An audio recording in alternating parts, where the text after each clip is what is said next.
If I am James Lynch, this is my UFC 266 Hangout live stream. Thanks so much for joining. My co-host JHK will be joining us momentarily. Shout out to everyone who's watching this on the NSPN YouTube channel or on their Facebook page as well. We really appreciate their support here. And before we get into everything else, just want to let you guys know that we're brought to you by FanDuel, and we're also brought to you by ExpressVPN. If you guys are looking to make sure your data is 100% safe, check out this deal from ExpressVPN. The link's in the description here. You get 3 months off, a yearly package. You can't beat that deal. And again, a lot of good positive stuff from ExpressVPN, the #1 rated VPN in the world. So if you guys are looking to, well, everyone's on the internet, why not make your data safe? Check out ExpressVPN right now. Use the code word Lynch, expressvpn.com/Lynch, and you get a 3-month discount. 3 months off. Can't beat that. All right. Like I said, I'm just waiting for my buddy here, JHK. We'll get to some questions here in a bit. Again, this is a Hangout stream, so not going to be showing any footage, just going to be reacting to the fights as they go on. We got some time before the pay-per-view gets started here. I'm just seeing the montage right now. Pretty good card so far, right? I've been watching all the fights sort of on my own pace as I usually do. No alcohol for me tonight, but I am going to be having another Coke Zero here tonight. Got to get a little caffeine here tonight while I'm enjoying the fights. I got too much to do tomorrow, so I don't have anything to drink tonight. So I'll be checking this out. But yeah, again, they're just showing the Volkanovski Ortega sort of montage here as well. Make sure you hit that like button, hit the subscribe button if you're watching this on YouTube. Really appreciate the support there as well. Let's start with Sign Collectibles here. He says, do all 3 5-round fights go to a decision? Yeah, I think, well, okay. You know what? I'll say no. I think the Valentina-Lauren Murphy fight, I think we will see Lauren Murphy get finished for the first time in her UFC career, actually first time in her career, period. I think that's a very good possibility tonight as well, just with what Valentina's been able to do. But yeah, the other two, I could see Volkan Ortega going the distance. I could also see the Nick Diaz and Robbie Lawler fight going the distance. We'll see. I mean, that fight's just a total wild card in itself, but I just, you know, I don't know if people saw on YouTube, I was sort of discussing this with people. Robbie Lawler's last knockout win, I think, was July 2015, the fight against Rory McDonald. Nick Diaz's last finish win was Paul Daly in Strikeforce, right? Like, it's been forever. So I don't think we'll see a finish in that fight as well. Who should Chris Daukaus fight next? Hey, what a performance that was from Chris. Those of us kind of who've been watching Chris's career for a while knew that was probably going to happen, him getting a quick finish like that. But yeah, what's next? Probably another veteran. No need to give him like a Tom Aspinall kill a contender off type thing, or no need to, feed him to some of those big guys. He called out, who's it? Tybura, Volkov, and Stipe. Any of those fights work for me. I'm cool with that. Should Marlon Moraes move up to 145 pounds because of a gas problem? No, I think he should stay right where he is. He just got a big win. So, it's one of those things where, if it ain't broken, don't fix it. So I say stay in your round as well. And yeah, I don't see any reason why we would want to move up. If anything, he's talked about going to flyweight. So I would say the other direction. Dan looked great considering what he had to go through. I can see a lot of the UFC fighters that fight for city kickboxing definitely relocated to the States sooner rather than later. Yeah, that's something they've talked about. Israel Adesanya, I believe, came out and talked about potentially moving their camp to the States because of all the lockdown restrictions. So that could be a possibility for sure coming up here as well. Dude, that Moraes Tavares fight was crazy. Funny enough, I went to glance at my phone, and as soon as I looked down, Moraes stunned Merab. Yeah, I don't know how Merab survived that, to be honest. But I mean, Moraes again is lost. That's I mean, at the end of the day, as good as Moraes looked early on in the fight, that's what's on his record. He's lost a couple fights. Was it 3 fights in a row now for Marlon Moraes? Like, where does he go from here? Right? Like, this was a pretty even fight on paper, and he gets finished in the second round. And, I think it's just a case of fighting tough competition, but I don't know where he goes here. He needs a serious step down, that's for sure, as far as Marlon Moraes. Marlon has lost 4 of his last 5 fights. That's right. Also, I don't think a lot of people felt like he beat Aldo, but to each their own. Let's see. Thoughts on Aljo backing out of the fight, and who do you think should be the replacement? Well, I did a video on this earlier, Walter. I'm not going to get into this Aljamain Sterling was scared to fight type nonsense. I'm not going to do that here. I won't do it. Look, Ariel Helwani tweeted it out. He's still got neck issues, so take that for what it's worth. It's going to be Corey Sandhagen by the looks of it. Nolan King tweeting out that Sandhagen's the front runner to fight for that interim title. So already talked about that on another video here on this channel. Merab Marlon has to be fighting of the night so far. It was crazy how Marlon took 70 strikes before the fight was stopped. Was that a late stoppage? Apparently not. No, I think some refs could have stopped it, but I was totally fine with that. Man, they just showed a girl on the screen here, kind of bouncing up her goods. So that was kind of funny. Anyways, sorry, I got distracted by that. Yes, I think that Merab and Marlon has to be look who we got here. My co-host, what's up? With a nice blue background. What's going on, man? How you doing? I like that. Good, good. Is this a new upgrade to the studio, or are you just somewhere different? No, yeah, it's just something I'm working on right now. Just something different, I need to work on my lighting too. You can see here in the back. The reason I'm so close to my camera is because I'm trying to hide this light that I can't move on my head. I don't know if you can see it there, but anyway. So, and I'm still trying to work out some other lighting stuff. So you got a good background though. That looks really cool. I just don't have a lot of space here, to be honest. This used to be a laundry room, and I converted it into an office. So I'm trying to figure that out. But how you been, man? Pretty good prelim card so far that we've had leading into this pay-per-view. Yeah. I've been watching some of them. But I didn't catch the last fight though. I was busy doing something. No worries. How was that? Yeah, so Merab Dvalishvili ended up finishing Marlon Moraes in second round, but it was crazy because obviously Marlon had Merab in a lot of trouble in that first round, and Merab was able to come back. So huge win for Merab, and Marlon Moraes now, what is that? 3 losses in a row, 3 in a row, 4 of his last 5. That's a tough go for him as well. So. We're going to get to some more questions here as Paul Felder, John Anik, and DC are on the screen right now, so you're not missing much for those of you out there. What else do we got here? I know your reaction to the news, but what are your thoughts on Jan versus Sandhagen, and should the UFC have given Sterling more time to recover from his neck surgery? Yes, on the second point. The first point, I think Jan Sandhagen, it's either him or Font, right? I know some people mentioned Aldo. Aldo fought Jan not that long ago. I don't need to see that rematch right away. Dillashaw's injured. It was between those two. If you want to give it to Sandhagen, that's fine. I felt like Sandhagen beat TJ Dillashaw, so I'm fine with that. Rob Font, is not far behind. As far as the fight itself, you know what? Like, obviously, I got to pick Jan. That was my early pick. Just initial thoughts that tells me Jan, but Corey Sandhagen's one of those wild cards, man. Like, he does stuff that's a little bit different. That's where I kind of feel like things could get a little bit tricky. That's probably a fight that JHK and I will be breaking down on the Fantasy Fanatics podcast coming up here soon, because the news just broke today. But what are your thoughts on this? Let's forget about all the Aljamain Sterling stuff that you're going to hear from people for the next month, probably. But, he's out. In comes Corey Sandhagen, potentially. It's not 100% official, but just your thoughts on the replacement. I thought that the UFC should have gave him a little bit more time. You know what I mean? I felt like interim title so quick. It's something that we see all the time. It's like sometimes it makes sense and sometimes it doesn't. I don't know why an interim title makes sense in this.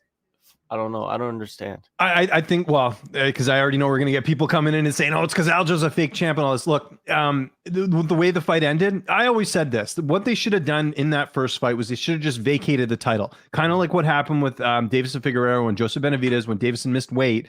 It should have been a case where they vacated the title. Then Aljo doesn't need all this grief, all these people saying whatever, because the issue is the belt. That's the issue. People are like fake champ, whatever.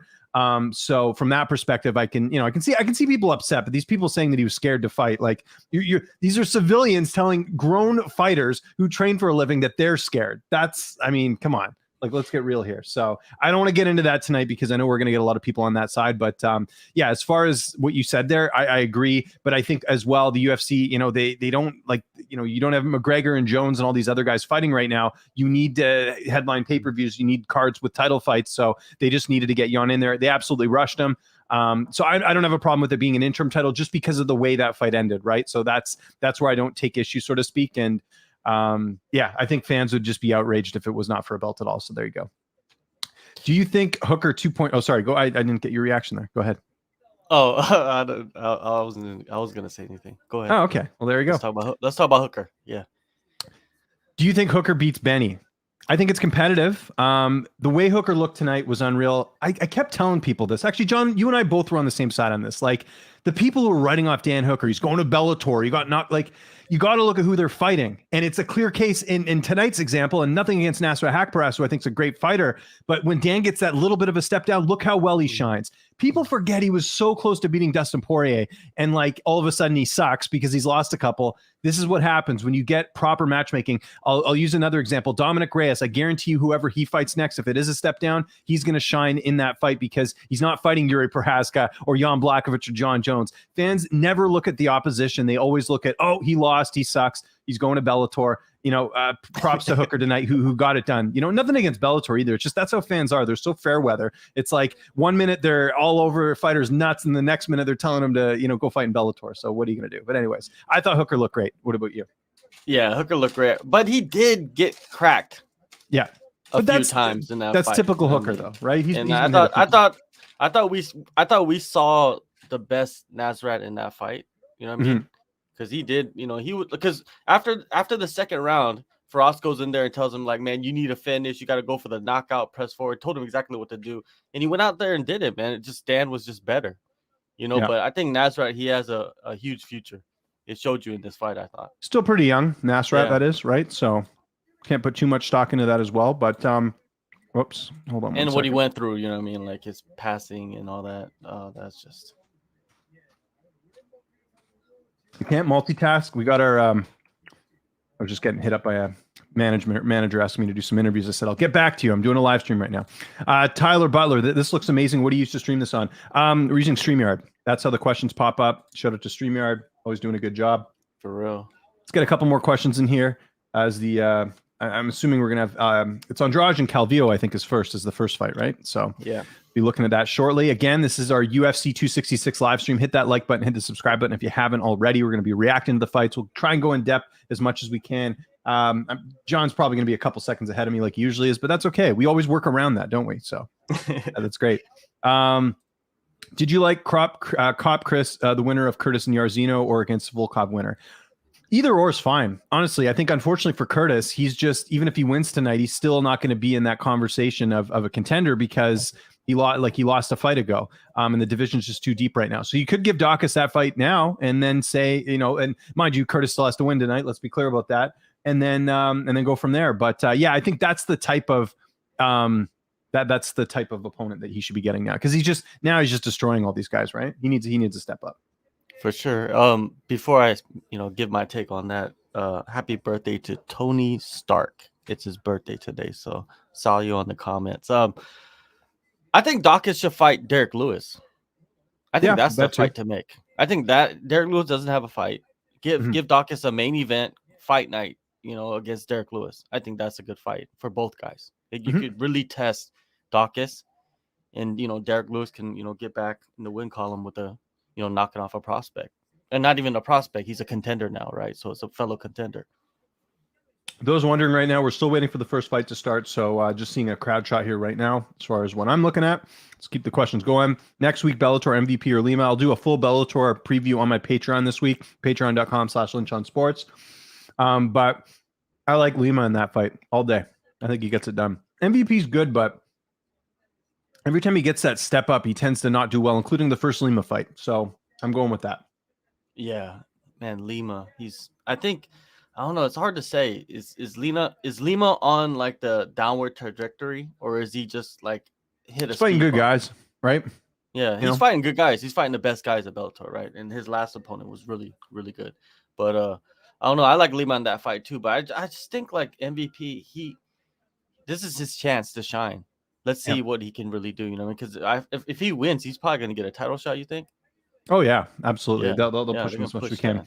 Now we're seeing him on sort of the interviews for Calvillo and Andrade. So the fight's going to be coming up here shortly. So again, once that fight happens, we'll get right into the commentary. Palooza.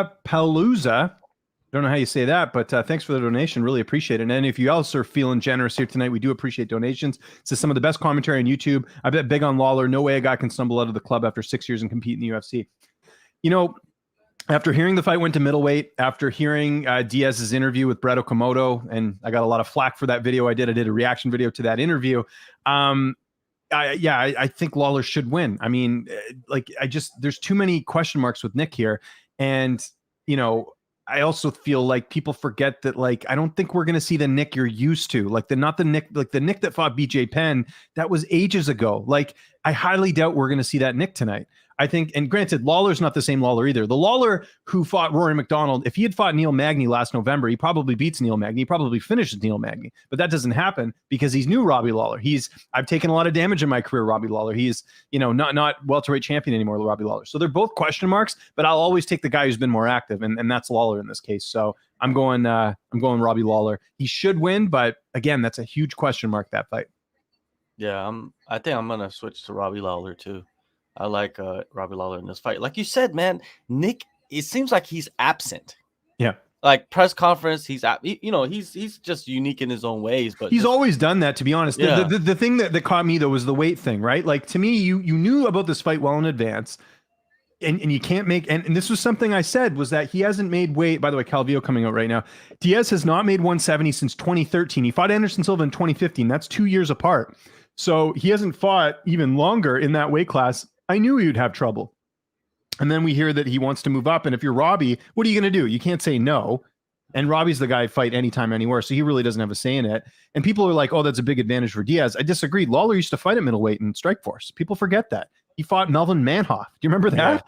People forget that. Yeah. So I think Lawler's going to be fine in the weight class. But it just, again, shows that if the weight cut, if you knew about this fight being at 170, and Lawler's never missed weight, not to my knowledge in the UFC. He's never missed weight. So you have a guy who knew he was supposed to make 170. Now he's changing it to 185 on the fight week. That's a bad sign. I'm sorry, it is. So that's why I'm leaning even more towards with Lawler than I would have even earlier in this week as well. Yeah, Joseph, if you see those guys, if you've been watching the videos, Robbie Lawler looks like a jacked 185, and Nick Diaz looks like, he just did a lackadaisical camp 185, right? So it's weird, man. Nick Diaz, he is acting like people. This is a lot of people. It's new to them, Nick Diaz, what he does, right? But for us, it's normal, but it's different right now, right? It's like the usual, but different. So there's a lot of concern, man. And he says that if he loses, he's gonna come back and fight again. He's already thinking about losing and shit. So it's weird, man. It's very odd. But Calvillo just stepping in the cage right now. Again, we'll get to this fight very shortly. We'll get a few more questions here. Does John Jones fight in 2022? John Jones might not be on the UFC roster depending on how these charges go. I don't know how many more chances this guy needs. I did a reaction video to it yesterday when everything broke down. I think he's out of jail now. He had the bail set, but what a screw up, man. Like, I've never seen, I can't think of a professional athlete that has done more self-sabotaging at a high level than John Jones has. It's just crazy. So no, I don't think he fights. I don't know. Like, if you're the UFC, like, what does this guy got to do to get cut? You know what I mean? Like, I know he's a drawing power, and I know McGregor's done a lot of bad stuff too, but I almost feel it's like, I don't know. It's just, I think he has to, like, I don't know. I don't think the UFC will cut him unless he goes to prison. I don't think so either. If he goes to prison, someone, that's the only way. Yeah, it's like the UFC is not going to cut him. He's just too valuable. But what are the charges though? You know, I mean, he's had some. There's domestic battery and something else with the car. That could be anything. To be honest with you, right? Yeah. So, we gotta wait till everything comes out. But I'm just, for now, it's not looking good. Like, you were at the Hall of Fame the night before, talking about like how you're going to be on your best behavior. Yeah, that doesn't happen. Exactly. Yeah. Yeah, man. What are your thoughts on Max Holloway Yair? Well, we knew about it for a while, that this fight happening, so I don't think there's much to say about that as well. So, yeah, not much more. Well, Calvillo, man, going to the fight that's about to start. One thing you got to give it to her, man, you got to respect her about, is that she doesn't want to step back. Yeah. Right. She just wants to fight the best girls, and this is the most dangerous fight. She called for it, man. She has she has that it factor. I think that's why Dana White likes her, because she will do that. So we'll see if she's going to step up and implement the right game plan, right? I think, is that the key for her? I think with her, it's a matter of just taking Andrade's weapons away and just really, getting in her face, bringing the fight to her, because Andrade will bully a lot of people. And I think Calvillo's never been finished. So, I mean, if Andrade can't put her away early, which I don't think she will, it's going to get interesting. I think this fight's going the distance. I actually bet the over in this one. And also, Nick Kalikas, my good buddy, who's on the UFC On the Line show, he actually picked Calvillo in this fight. So we'll see how this all unfolds here. Wow. Nick Diaz is, for those who don't know, he does the UFC On the Line show, but he also does odds for Circus Sports. Okay, we got the tail of the tape coming up here right now. Jessica Andrade, 30 years old. Calvillo, 34. I think you forget she's older. 5'1" to 5'4", 126 apiece, 62-inch reach to 64. So Calvillo will be the bigger fighter in this matchup, and both are former strawweights. We should point that out too. So, and Andrade was a former bantamweight too. Right, she's been everywhere. Just nuts. We'll take a few more questions. I'm just trying to get the timestamps ready. I hate doing that after I do these. I have to go back and watch and see which each fight was. I'm trying to keep track as we go on. I put my rent money on Lawler minus 155. Feel better now that the line is minus 160. Gamble responsibly, everyone. I hope you didn't put your rent money on there. I put a decent amount on Lawler too. I'm not going to tell you how much, but I just, he should win. We'll see. What else? Who's your favorite fighter to interview? Gegard Mousasi. Although there's been a few that have really coming close. Yuri's one of my favorites now, just because he's trying to speak English and he's doing his best, and he's still like a character as he's trying to do it. He's up there too. And there's a few other ones. Sean Strickland, just because he's super unpredictable. So that's one there as well, too. What else do we got as well? James, which upset would shock you more, Murphy over Shevchenko or Pena over Nunes? Probably, I don't know. That's a good question. Pena. I'd say Pena. Yeah, I'd say Pena too. But then Valentina's looked pretty unstoppable there as well. So yeah, we're watching greatness with Valentina. I believe that wholeheartedly. Yeah. Like, just phenomenal. Yeah, we are watching Andrade right now. What was that whole thing about Andrade and her OnlyFans? Like, I didn't even know she had one. And then I guess she was like, she paid off all this stuff with her OnlyFans. Like, she's very successful with it or whatever. Yeah, she's made a lot of money with her OnlyFans apparently. So there we go. Okay, we are. Sorry, I got rid of that guy in the chat who's being annoying. We are underway momentarily here. We've got Calvillo and Jessica Andrade. So we'll take questions after this fight is over here. But for now, this is what we got. So I guess, yeah, you're a little bit ahead of me. No. We haven't started yet. Okay. I'll tell you. All right. Okay, now they're going. So where are you at? Did they already go like 5 seconds before? No. Same. Okay, we're good. Okay, cool. We might be on the same thing this time. We'll see. All right, so Cynthia Calvillo in the black trunks. Jessica Andrade in the yellow trunks for her native Brazil. So leg kick there by Andrade. Calvillo looking very calm in there. See Andrade coming forward on this one as well. So yeah, Calvillo, she worked a lot on her submission grappling in this camp. This camp has been a long camp. This fight, I think they announced it like 3 or 4 months ago. Yeah, no, they did. By the way, Troy, we will read your comment. It's just it was down below. We just have to get to once the fight's over, we'll start answering questions again. This is more of a reaction than a Q&A. Just FYI. Calvillo with a nice kick there. Calvillo with another kick. But Andrade pressuring her quite well.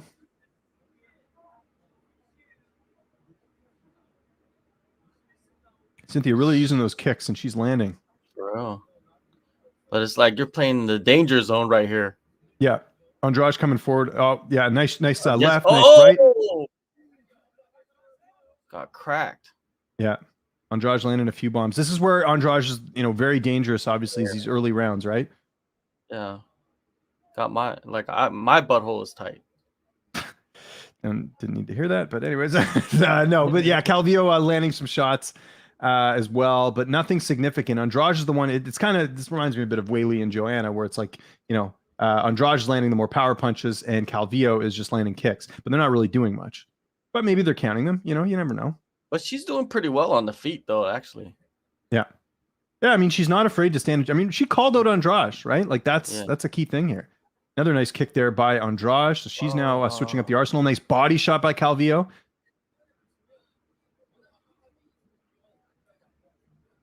And interesting thing with Calvillo, I don't know if you got to speak to her, JHK, ahead of this fight, but feels like she has a full camp now, right? Like she's a real camp. She was sort of moving around different camps there. Oh, Andrade with a nice left. And so this, from her perspective, this is like a first real camp she's had in a while. Remember, she was at Alpha Male years ago. She found a home at Extreme Couture. It seems like it's working out well for her. And a train with Casey O'Neill and all the other girls over there. Misha Tate. Oh, nice right. Yeah, Calvillo got getting cracked. Yeah. Oh, she's punching back though. Yeah. Andrade landing some really good shots. Let's see if she can keep this up. That's the big question, right? Does she gas?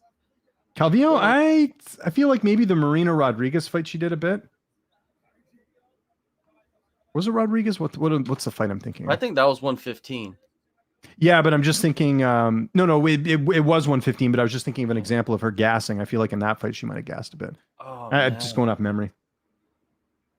Yeah, DC's making a good point here in the broadcast is that Calvillo can't keep taking these shots, but she seems more than happy to just go and do that. But it's a dangerous game against Andrade because Andrade is just a step ahead in the striking, especially with the power as well, too. So you're seeing here right now, Cynthia Calvillo getting hit a lot. I mean, this is definitely Andrade's round so far. When she swarms, man, very dangerous.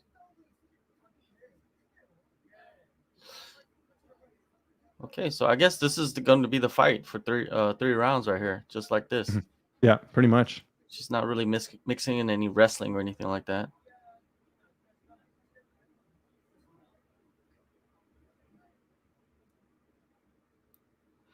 I think Cynthia, she needs to get away from that fence. Yeah. Yeah, here we go. Okay, get open. I didn't see who was in the corner of Calvillo. I guess we'll find out in between rounds. I think, is it Eric Nixick? I would think so, yeah. And the coach Casey from 10th Planet, I think he's one of them. Yeah. What's his name? Casey Halstead? That's yes. I go, Andrade teeing off a bit now. Andrade just clipping. Just chipping away. Now, if you're Calvillo, do you switch this up in the second round? Maybe try and take this down to the ground? You know, maybe use some wrestling. I don't know, because I just think you can't play this game unless you're banking on the fact that Andrade is going to get tired. Because she landed another nice right there. Another nice right. Oh man, Calvillo's getting beat up. But man, she has a chin on her. That's what I'm saying. She's never been finished, right? Never in the UFC anyway. Oh, she's swarming. This could be over soon. Oh no! Oh, now she's okay. Yeah, I think it's over now. Look at her. They stopped it. Wow. Jessica Andrade, TKO win on Cynthia Calvillo. Huge statement win. And here's the problem, JHK. What do you do with Andrade now? She just fought for the title. This is a huge win. Calvillo potentially was another contender here for Valentina Shevchenko. That's not happening. This messes up the division. I mean, good for Andrade, but what the heck do you do now if you do the UFC? You're not going to give Andrade a rematch, right? Unless Lauren wins tonight, but Andrade is so versatile, though. You know what I mean? Like you could just give her a fight at bantamweight. She was talking about fighting at bantamweight. Won't you just give her, let her sit back and wait until it figures it out, and then I think she's next in line. I think you could give her another shot. Why not? Who's in line? It's mostly prospects, right? Yeah, there's no one really in line after this. Calvillo was a thought because of the fact that she had I guess she lost her last fight. It would have been a tough sell, but that's at least someone. But that's the Andrade's just knocking off all the the contenders. Who else? Yeah. JoJo's busy. She's fighting who's she fighting? Alexa Grasso. So who knows? Who knows what they're gonna do with that? But that was a good fight. Impressive performance.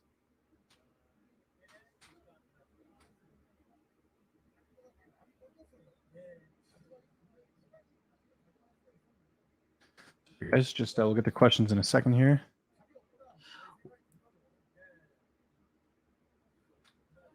Yeah, I think she sits back. I don't think they make her fight. But if they do, I guess she would fight the winner of JoJo Calderwood and Grasso.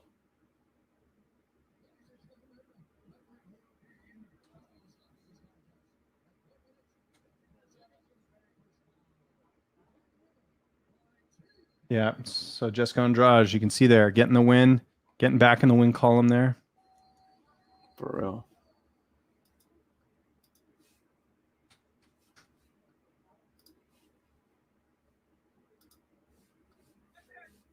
Anyways, just tweeting out some stuff. As you know, I can't multitask. Who does that translator look like? He looks like someone else. I just can't put my finger on it. Looks like a movie villain or something. Okay, she's talking in Portuguese. Yeah, what do you do with Andrade? Like, she's I guess she's ranked number 1, right? Yeah, she got to be.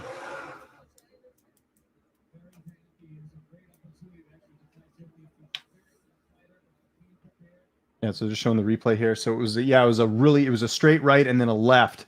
It was the left that actually rocked Calvillo against the cage there. So like I mentioned, first stoppage loss for Cynthia Calvillo in 12 pro fights. Huge win for Jessica Andrade, who gets it done.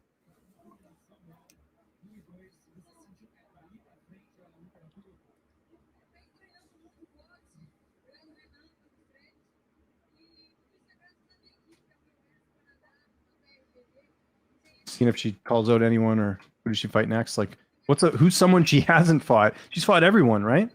Yeah. To be honest with you, I'd rather see her go down to strawweight again. Yeah. I think she's not going to fights. Well, I guess she could technically fight Rose for a trilogy, right?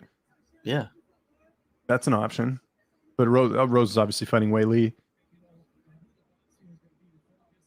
Oh, yeah. There you go. You read her mind. I'm ready to fight Rose Namajunas. Well, the fight's already booked with her and Wei Li. Well, she wants to win her.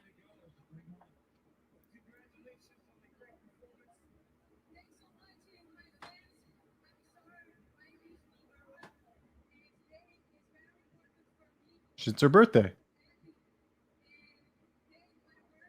Anyways, all right. So she's she gets the win there. Let's get back to some questions here.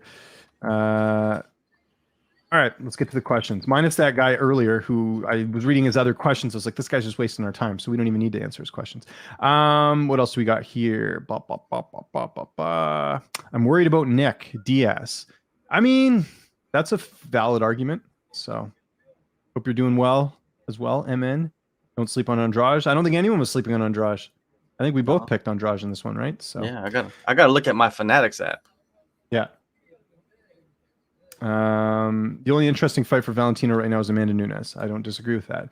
What is up, Vlad? Good to hear from you as well. I'd say Caitlin Chukagian is next for the title. She just got finished by Valentina last year, right? So I don't think that's happening. What else do we have as far as other things in there as well? Andrade is number one. That she is. I'm just saying she's not going to get to the fight for the title right away, right? Because she just lost. Calder Grasso winner or Murphy if Murphy pulls it off later. There you go. Good call. Calder Grasso winner. I forgot that's happening as well. For the sake of 125, they need Valentina to lose. I think the UFC hates dominant champions. I mean, regardless, that headlines cards. I think if you had the choice between Lauren Murphy and Valentina Shevchenko as your champion, they want Valentina, right? I would think. Yeah. So. How come Nasrat had no flag in his UFC bio? I don't know. I'm not sure. But he's from Germany, born, I don't know where he's born, but lives in Germany, trains in Canada. I don't know. Maybe there's too many flags to put on there. I'm not sure. So I wanted Calvillo to win. She looked like she was nervous to exchange. I don't know if she was nervous to exchange. I just think that maybe she felt the power and was kind of like, uh-oh. So yeah. I don't know. The UFC wouldn't allow him to have the Afghan flag. Oh, interesting. I guess because of everything that's happened. I'm not sure. I don't know. We don't talk politics on here. That's how we do it. Jessica is stuck as long as Valentina wants to be champion. Well, she says maybe going down to 115, as she said there. Is Nick Diaz the last money fight for Usman? Probably, right? Like, I don't think there's any other. I guess, well, yeah, because I don't think Nate's going to manage to make his way to a title shot. So that's probably true. They said something like they only allow flags for countries that are recognized worldwide. Okay, I got you. There you go. If Valentina goes back up to face Amanda, that proves 125 was created because fans were frustrated the judges didn't give her that win over Amanda. Well, I saw something Dana said. I made a quote this week, and granted, Dana says a lot of things, but I did see him mention something about the fact that, I'm kind of warming up to Valentina and Amanda, a trilogy fight. So maybe that'll happen. We'll see. Do you think Moraes should get cut by the UFC? I don't think he will, despite 3 losses, because he's exciting. He's the type of guy I could see getting one more, but he's got to win his next one for sure. So, what's up, Leo? How are you? Valentina's just too good. I agree. Moraes versus Stamen, sure, that's the type of fight I think would work. Matthew Semmelsberger killed that Diaz guy. Talk about easy money. Did I not tell you that was just like Diaz's brother getting it, or Diaz's buddy getting in the UFC, and Semmelsberger finished him in 15 seconds. Matt Semmelsberger, man, say what you want about him, but he finishes quickly, right? Jason Witt, same thing a few fights ago. You look good tonight. Might try and didn't get an interview with him pre-fight. He didn't answer my messages, so there you go. Is Doohoo Choi still on the roster? Yes, he just got injured in his last fight, right? So Doohoo Choi, yeah, he's in recovery right now. Do you lift weights, James, and do you work out sometimes? Yeah, I work out a couple days a week, so I don't lift like super heavy because I'm older.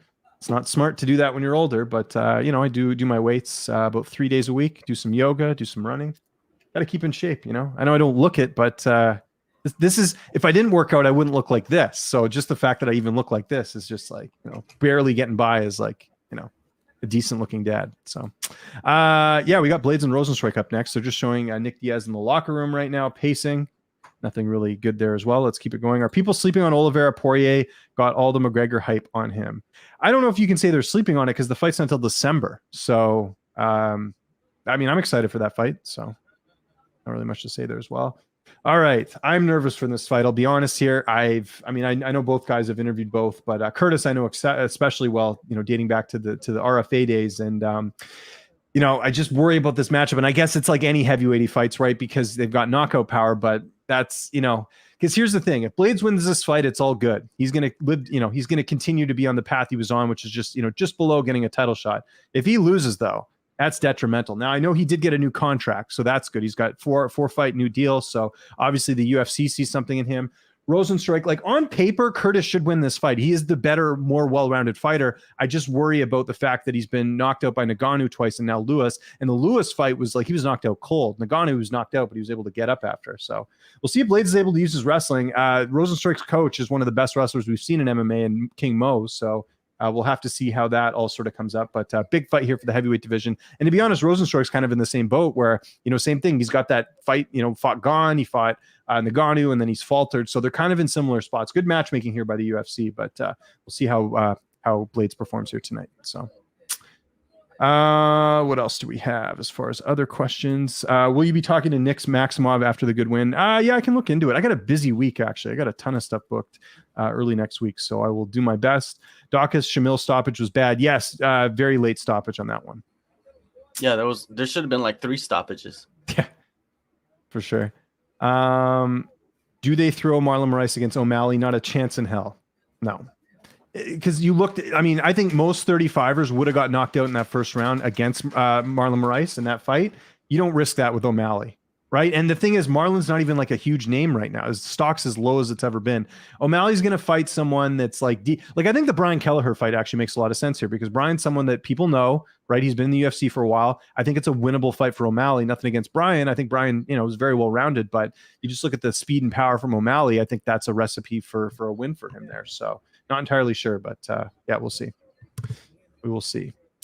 We need, what's next for Pantoja? Pantoja will still get the title shot, I think, at the end of the day. He's just injured right now.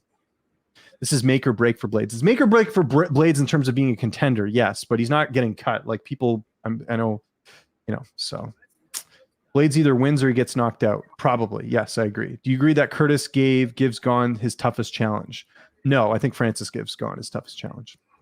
We need another underdog. I don't see it being Ortega, so Blades probably going to get slept. We'll see. Hopefully not. Rosenstruck is being dominated in the wrestling by Overeem, whose wrestling isn't nearly as good as Curtis. I agree, but still, Rosenstruck's got that puncher's chance. That's where I get worried. That's all. Would you guys like to see Merab fight next? Well, good win tonight. Do Merab and Pedro Munoz, so Pedro's going to stick around at 135. That's an option. Any update on Nate Luque? No, nothing. But Luque's there. You saw him in the background. No, right? Yeah, he is there. Yeah. He should. So was Nate, right? So who knows? Yeah. They should, did something to hype the fight up or something. You know what I mean? Should Rob Font take a fight if it's not Jan? Yeah, probably. I would think get Font to fight Jose Aldo. If that's the case, he's the odd man out. That's a fight I like that fight. That's a good fight right there. Font versus Aldo. Why was Sean O'Malley wanting a title fight with Piotr Jan to stay relevant? You just fell for the bait. That's exactly why he did that. People are going to be like, "Oh, you don't deserve it. You're not ranked." Like, of course, they did. The guy's a mastermind when it comes to business and all that stuff. By the way, Rosenstrike walking to the cage right now. Yeah, we'll get to the tail of tape. We'll get 2 more questions here as well. What's the update on Ngannou Gane? There isn't any update, not that I've heard of. Who had the better performance on Shamil, Curtis, or Dawkins? Dawkins had the better performance. It was kind of weird the way Curtis finished him. Dawkins is for real. I think everyone already knew that, but a good point as well. He looks great. Most interesting division in the UFC right now, it's bantamweight. Do you see Rosenstrike refuse to shake Curtis' hands? No, I didn't see that. Well, keep an eye on that. Maybe there's some bad blood here. Will Leon and George be a fight night main event? That's not agreed to yet. There were some rumors about that fight. I think Dana said something on Robbie Fox's interview, but it's not officially done yet. So don't get too excited about that. Would a Murphy win be WMMA's Buster Douglas moment? Feels like it.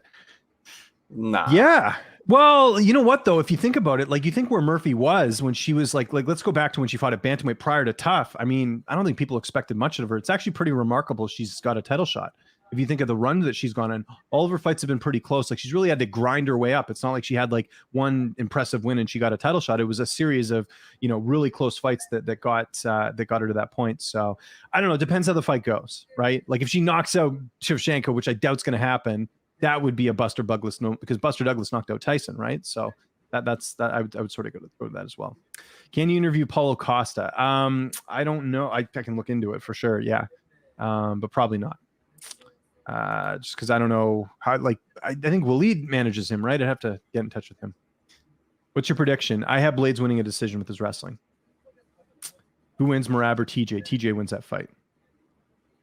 Is plus 400 KO for Rosenstrike worth the risk? If you think Rosenstrike's going to win, that's how he's going to win there as well. So weird to see our Sunni fighter with such a name. Jairzinho is not even a name. It's actually a nickname for something else. He was named after someone. I can't remember. So, what else? Yeah, Mortal Kombat entrance from Curtis is one of the best. I agree. Not a fan. Not a fan of that. You don't like him? Nah. He should use the Sega Genesis version of the Mortal Kombat song. I thought that was the best version of Mortal Kombat. That the Mortal Kombat song that Blades comes out to, it's like it reminds me of like a bad like rave in the 90s or something, you know? Like that type of music. You know what I'm talking about? Like a bad 80s movie. Yeah. It was cool when I was a kid, but I think now it's kind of lost some luster for me personally. So yeah. There we go. Rebus interview. Funny you mentioned that. I might be interviewing her soon. I'll leave it at that. What's next for Bilal? Hopefully Neil Magny. Hopefully they can get that figured out. Jairzinho was a soccer player who played for the Brazil national team. There you go. I think he was named after that or something. I can't remember. So anyways, we are getting to the tail of the tape here shortly, and I will read that, and then we will stop answering questions until after this fight. So, oh, I guess I missed tail of the tape. So they're doing the introductions now. My bad. Oh, no, here we go. Tail of the tape here right now. All right. We got our tail of the tape. Curtis Blades, 30. Rosenstrike, 33. 6'4" to 6'2". Curtis Blades, the taller fighter. And Curtis Blades going to have a slight reach advantage at 80 inches compared to 78 for Jairzinho Rosenstrike. Let's send it to Bruce Buffer for our official introductions. I think I did that a little too early. Get fired by the UFC right now. Okay, what do we have? 41, 36. All right, Curtis Blades, Rosenstrike, really big fight for the heavyweight division.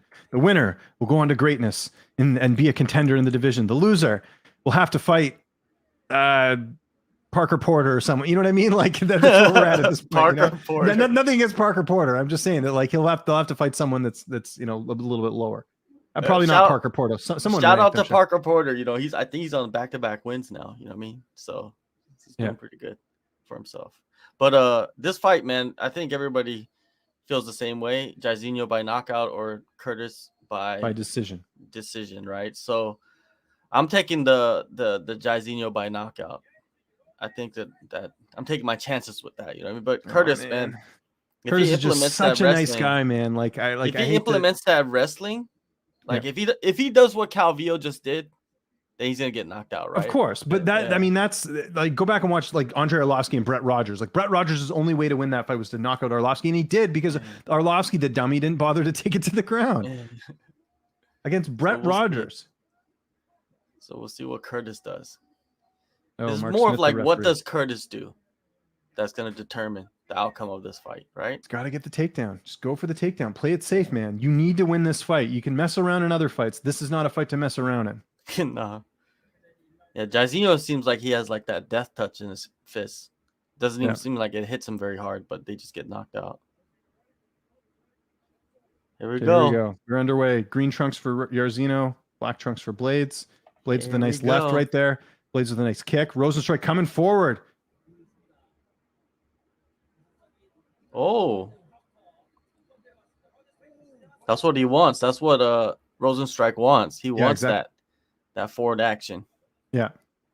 I think he's waiting for Blades to counter and maybe like to get that counter shot. Yeah, he's definitely getting the counter. Otherwise, this could be a boring fight if that doesn't happen. Oh. But Blades looking good on the feet. Yeah, he's fast. That is one key. He saw. I thought about a takedown there. He didn't bother there. The jab. Nice jab though. The jab might be a good move here, honestly, because he's got a little bit of a length advantage, right? So maybe he plays that nice jab again by Blades. Nice. But he did get hit there, I think. He did. There, takedown against the cage. Let's see if he can get it. And he gets it. Classic wrestling by Curtis Blades. Great move there. Look, fans are going to boo. They're not going to like this, but it doesn't matter. You got to win this fight if you're Curtis Blades. You don't need to mess around. Definitely. We need that Tanner Bozer tweet from a couple months ago. It's either I take down and get the win, or I try and stand and dude got cocky. Send me $20 for my Vimeo bet or whatever, right? Like or something. Send me. I totally messed that up, but you get what I'm saying here. We need Tanner Bozer's tweet. But look, this is smart. Ground and pound. Exactly. That's a great move here from Blades. Yeah. Work on the ground and pound. Keep him on his back. Let's see if he can get nice elbows there by Blades. And we got lots of time. It's 3 minutes, 20 seconds left on the clock. Man. So he can work here. Nice knees to the body. Rosenstrike has to work on getting up. You don't need the elbow, Curtis. Man, he's just stuck on that fence. Yeah. He's in a really bad spot here, and he's not really doing much. He can't kick off the fence. Blades is trying to get down. He's got to burst. Have you seen either of these guys in person before? No. Oh, Blades is massive. No. He's huge, man. There, nice shots, nice sort of hook shots here from the bottom. Oh man, okay. But it looks like Rosenstrike might be getting back to his feet here. Oh, but Blades might be trying to go for a submission. Those That's are smart. Some hard shots right there. Yeah. Some hard shots. Yeah, really hard there.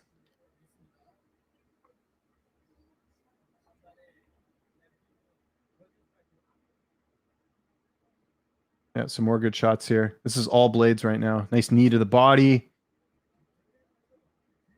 Complete domination by Blades right now. Just phenomenal. Smart game plan. This is what you got to do. This is what you got to do against a guy that is a power puncher like this. Yeah. And Rosenstrike has a chin on him too. You know what I mean? The only person that only lost is Francis. Yeah. Okay. So now they're back on their feet here. There we go. Okay. This is not good. This is actually just good for Rosenstrike. Yeah. No, it is good for Rosenstrike. He got back to his feet. Rosenstrike, surprisingly, wrestling is better. He's better than expected. Yeah. Oh, Blades kind of whiffed on that shot. Fights. Oh, here we go. And he has pretty good cardio too, so we'll see if it holds up. Yeah. Curtis, I don't know. Curtis kind of looking a little tired. I know. I was thinking the same thing. Not as fast. No. But I mean, you're trying to hold a guy again to the ground. It's going to sort of wear on you a bit, right? So not as bouncy. No, but still doing good. Let's see if he could get in there. Nice kick there by Blades.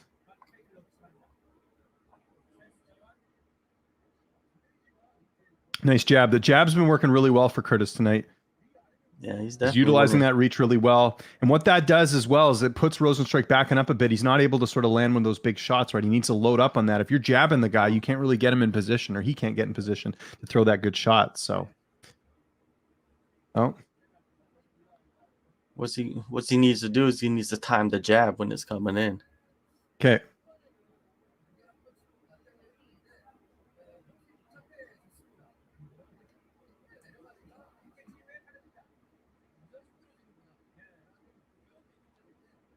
Yeah, 30 seconds left in the round right now. Again, I would think Blades is ahead. He's done the most damage in this fight. Rosenstrike really hasn't done a ton, but that's just his game. He's loading up. He's trying to get that big shot. Remember, he knocked out Sakai at the very last second of their last fight, so he's not necessarily a guy that's, he needs to pick his shot, so to speak. Nice right there by Rosenstrike, but that was blocked by Blades. We got 12 seconds left in the round. So Blades again, wide-eyed and trying to get that jab here. And Rosenstrike coming forward, but Blades backing up. Rosenstrike with another left that lands. Nothing significant there. And we are going to see a second round. Now, this is key, right? Because remember, Curtis Blades won the first round against Derrick Lewis. It was that second round he made a mistake and he got knocked out by the uppercut. So it's great that Curtis has done this, but we got to see him get through the second round and see how that goes. So Blades breathing pretty heavy here in between rounds. You know what? Yeah. You're ahead of me. Am I? Yeah. I think you're ahead of me by like a few seconds. Okay, because I'm seeing Curtis Blades in the corner right now. What are you seeing? And now I'm seeing the same thing, but I think you're ahead. I think you're ahead of me. Wow, it finally happened. We finally are at a point where I have a stream that's a little bit ahead. Nice. Curtis with the pretty much a perfect round for himself. Yeah, but we said this last time, right? I mean, exactly. You got to react. Yeah. Because he was doing what he was supposed to be doing in that last fight, right? Yeah, exactly. He was going in for a takedown. This is the key round right here. So yeah, we'll see if he can get caught. Although it is pretty crazy that Rosenstrike by knockout was plus 450. I don't know if that was just the straight knockout prop, because that's crazy. So I think if Rosenstrike wins, that's the way he's going to win. Mind you, he's a big underdog anyways. I thought the odds were off on this. I think I read today Blades was minus 330. When you have someone that has that knockout threat like Rosenstrike, look, live odds now. Blades minus 700 plus 425 for Rosenstrike. Okay, so second round. He caught him. Yeah, he caught him with that left. Big he did. Left. He did. Curtis playing around again too much. Yeah. Well, he's got a, but remember, but the reason he got the uppercut against Lewis was because he tried for the takedown and Lewis Yeah, telegraphed it and he saw it. So maybe he doesn't go for that takedown because he's worried about the same thing. or just looks for a safer position, Yeah. like a long defense or something. But yeah, man, Curtis looking good on the feet too right now. Yeah. But he did get clipped. Yeah. His lips bleeding a little bit. Nice kick there by Curtis.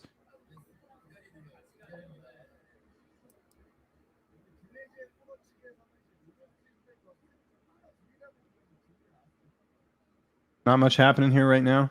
No, It's kind of reminiscent of the Gane fight, right? With Rosenstrike. Yeah, fainting. Oh, Rosenstrike coming forward a little bit more. Yeah. And here's the thing, though. Like, I get where Curtis is coming from. Now he lands the left. Like, no one's doing anything, so this round's kind of up for the taking. I know we still got 3 minutes and 30 seconds left, but still, like, someone's got to do something. Curtis needs another takedown like he did before. He might be better to, I don't know, try and jab a little bit and then sort of, go for the takedown when he's not like in good position there. But again, Rosenstrike's a bit different than Derrick Lewis, right? In terms of how he sets up his shots, right? Derrick Lewis is very unorthodox. Yeah. Okay. I'd say Jairzinho's winning this round so far. Oh, Blades tried for a takedown. That didn't work. Jairzinho got a. Okay. Got a couple. Yeah, Curtis needs to get the takedown if he wants to win the round. Yeah.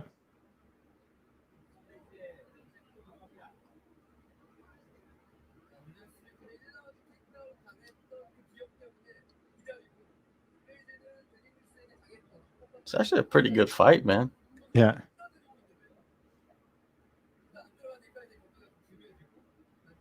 Yeah, this is pretty close. I'm kind of with you, though. I think Rosenstrike's in a little bit more. He lands a left there. If people are like, hey, talk more, there's really not much happening here, right? These guys are kind of picking their shots. Yeah, not many combinations being thrown. Is Rosenstrike's eye swollen? I don't know. I'll have to see on when I see him come around. Check that out. My vision's not so good. But it looks like something. His left eye, if I'm not mistaken. Just with a kick. Yeah. Oh. Rosenstrike's mouth's open. You can see he's tired. Yeah, Curtis is sort of going in, picking his shots, and then backing up, which I guess you got to do with a guy like Rosenstrike, but still. Okay, now lands another left. Minute 33 left. These guys got to do something here because this is a coin flip round. I really don't know. Oh, nice knee there by Rosenstrike, but Blades caught it. I think he got hurt after that. Yeah, he did. He got cracked. He gets the takedown though. Wow, that helps big time for Curtis Blades. It does, man. Now, can he do something down here? Yeah, he can, because remember he knocked out Overeem from this position. Yeah. The ground and pound. Can he get that torque? Mm-hmm. Yeah. Rosenstrike doing a good job. He's getting side control. He's attempting side control. Can Blades get the submission here? That would be interesting. Seriously. 50 seconds left. This is really good for Blades this round. Yeah. But I would say if Curtis just doesn't do anything from here, Jairzinho still won the round, though. Possibly, but you look at the judges. It's not how you start; it's how you finish, right? And they're I agree. Like it's close. Like I mean, you could almost that knee though was pretty significant, right? Yeah, the knee. The judge, but because it happened because the knee happened, and then you got the takedown, it almost negates it in a way, right? Like I could see people like almost forgetting about that, but. So this round is like a coin flip. So this third round is just going to be so crucial. Yeah. Okay. More crucial for Jairzinho. Yeah. Oh, absolutely. Okay. We're seeing a third round here. Interesting. All right. Beautiful. Blades' eyes a little Oh. Yeah. I don't know. I wonder what caused that. Well, he's got one round left. The flying knee. Yeah. Might have been that flying knee, yeah. Yeah, but these doctors, man, or these corner, they're so good. Yeah. No more shots at the middle. That's what his coach is saying, Blades' coach. And we're looking at the replay here. Yeah, it's from that knee. Oh, it is. Boom! Yeah. That landed flush. Hey, Blades, listen, I had someone earlier this week say that Blades has a weak chin because he got knocked out by two of the heaviest punchers in the division. He just took a knee right here and he came forward. Yeah. So, I mean, the guy does not have a weak chin. He's just fighting guys that got really good knockout power here.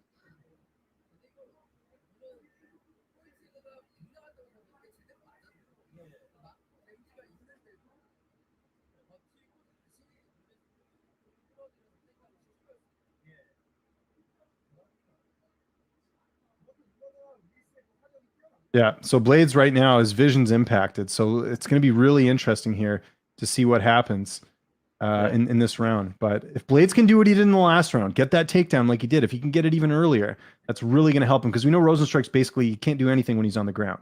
But it's easier said than done getting there. But Rosenstrike actually, to be honest, he looked a little tired now, and he still got his mouth open. But I think he might have found a second gear here. Mind you, so is Blades. Blades looks a little bit more fresh. Well, if it stays on the feet, of course, Rosenstrike is going to be fresh. Yeah. I wonder if Blades is, with his vision, if it's impaired, I wonder if his depth perception is impaired too. So if he does go for takedowns, is he dipping too, low too quickly? Yeah. I mean, is he, I wonder if that's going to affect him in this round.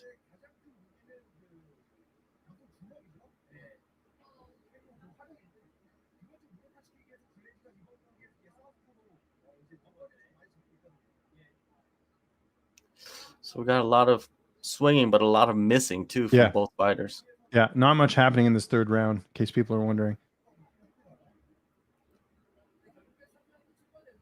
Oh, nice overhand left there. Just grazed Curtis Blades there. Now they're kind of getting into it a little bit. Okay. Got to be careful. Remember, Rosenstrike got a late finish on Overeem too. Yeah. What was that? So you got to be careful. So about 3 minutes left.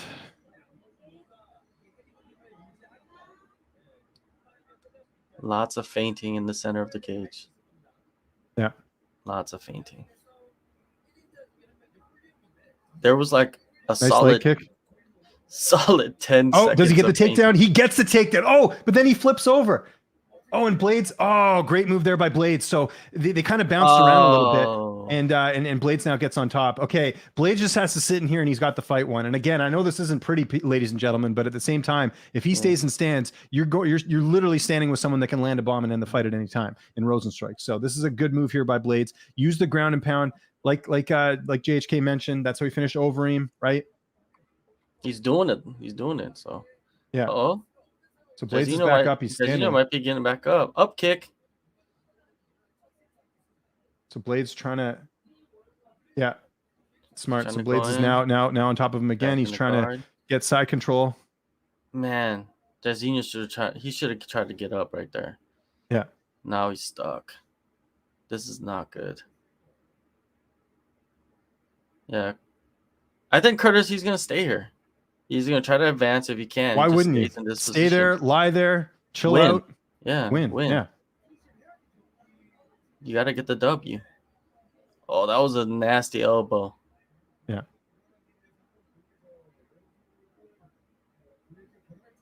Come on. Jairzinho got to get up if he wants to win this fight. There's still, a good amount of time left. You got to burst. But he's pretty tired. Okay, we got 1:35 left in the round. Blades again just blanketing him, but he's being active, John. He's actually going out there. He's landing shots. So again, there's going to be people out there who say this is boring. It's not. If you're actually doing something, that's not boring. You're trying to advance your position. You're trying to inflict damage here. What is does Rosenstrike got an arm in there? I think he's just trying to. Rosenstrike's trying to hold Blades so he can get the stand up. Yeah, but that works like 10% of the time. Yeah, exactly. Yeah. Yeah, he needs to get the underhook and slide under. And they're showing it here. Ground control time for Curtis Blades has been 5 minutes of this fight. Wow. Oh God, 5 minutes. That's a lot. Okay, 50 seconds left. Barring Jairzinho getting up here, I've got Curtis Blades winning 30-27. I actually think he took that second round because of the takedown, because of the fact that he sort of did a little bit more. Curious to get your guys' thoughts, but again, 38 seconds here. Either way, it was a good fight by Curtis. Yeah. But he won the fight. There's no doubt about it. But the thing is, like, Jairzinho, even if he loses this fight, he's still so young in his UFC career that he has so many fights. It doesn't matter. Left. Yeah, it doesn't matter at all. It's just win-loss type thing for him, but he'll be fine. I mean, he can knock out most guys in this division. You know what? I think Rosenstruck would be good for like an Aspinall or Dawkins at this point, honestly. Right? Yeah, you could. There you go. That's what I was saying earlier. I was saying, like, you give the loser of this fight. All right, we're going to the scorecards. I mean, barring some crazy decision, which I don't know how you would score it that way. Curtis Blades is going to win a decision here. And if I remember correctly, I believe the decision prop on Blades was actually pretty good. I'm going to look it out here. Blades wins by decision was plus 220. What? Wow. I believe I did play that earlier today, but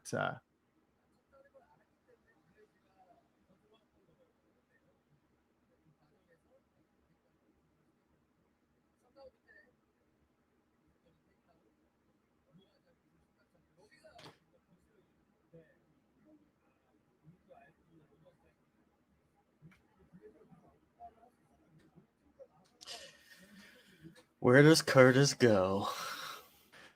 Maybe they give one of those prospects him go that route. Yeah, you give him like an Aspinall or something, and then it's like, talk about trying to do the wrestling. So here, let me look at the. We'll wait for the decision get read, and then we'll get to your questions here. So Blades right now is number 4. He lost to Lewis. I mean, Stipe maybe, but I don't know if Stipe. I think Stipe's wanting to wait for that title shot, but Stipe might make sense because he just won. He already beat Volkov. He beat Shamil. He hasn't fought Tybura. He could do Tybura or Sakai. Dawkins, Aspinall are right behind. We'll see what they decide to do. I think they do Stipe. I think that's a good matchup. That's a good fight. I would like to see that too. Okay. After 3 rounds, we go to judges' decision. All 3 judges scored the contest 30-27 for the winner by unanimous decision, Curtis Razor Blades. Man, his eye is jacked. Yeah, let's hear what Cormier has to say. The hell, looks like it's pregnant.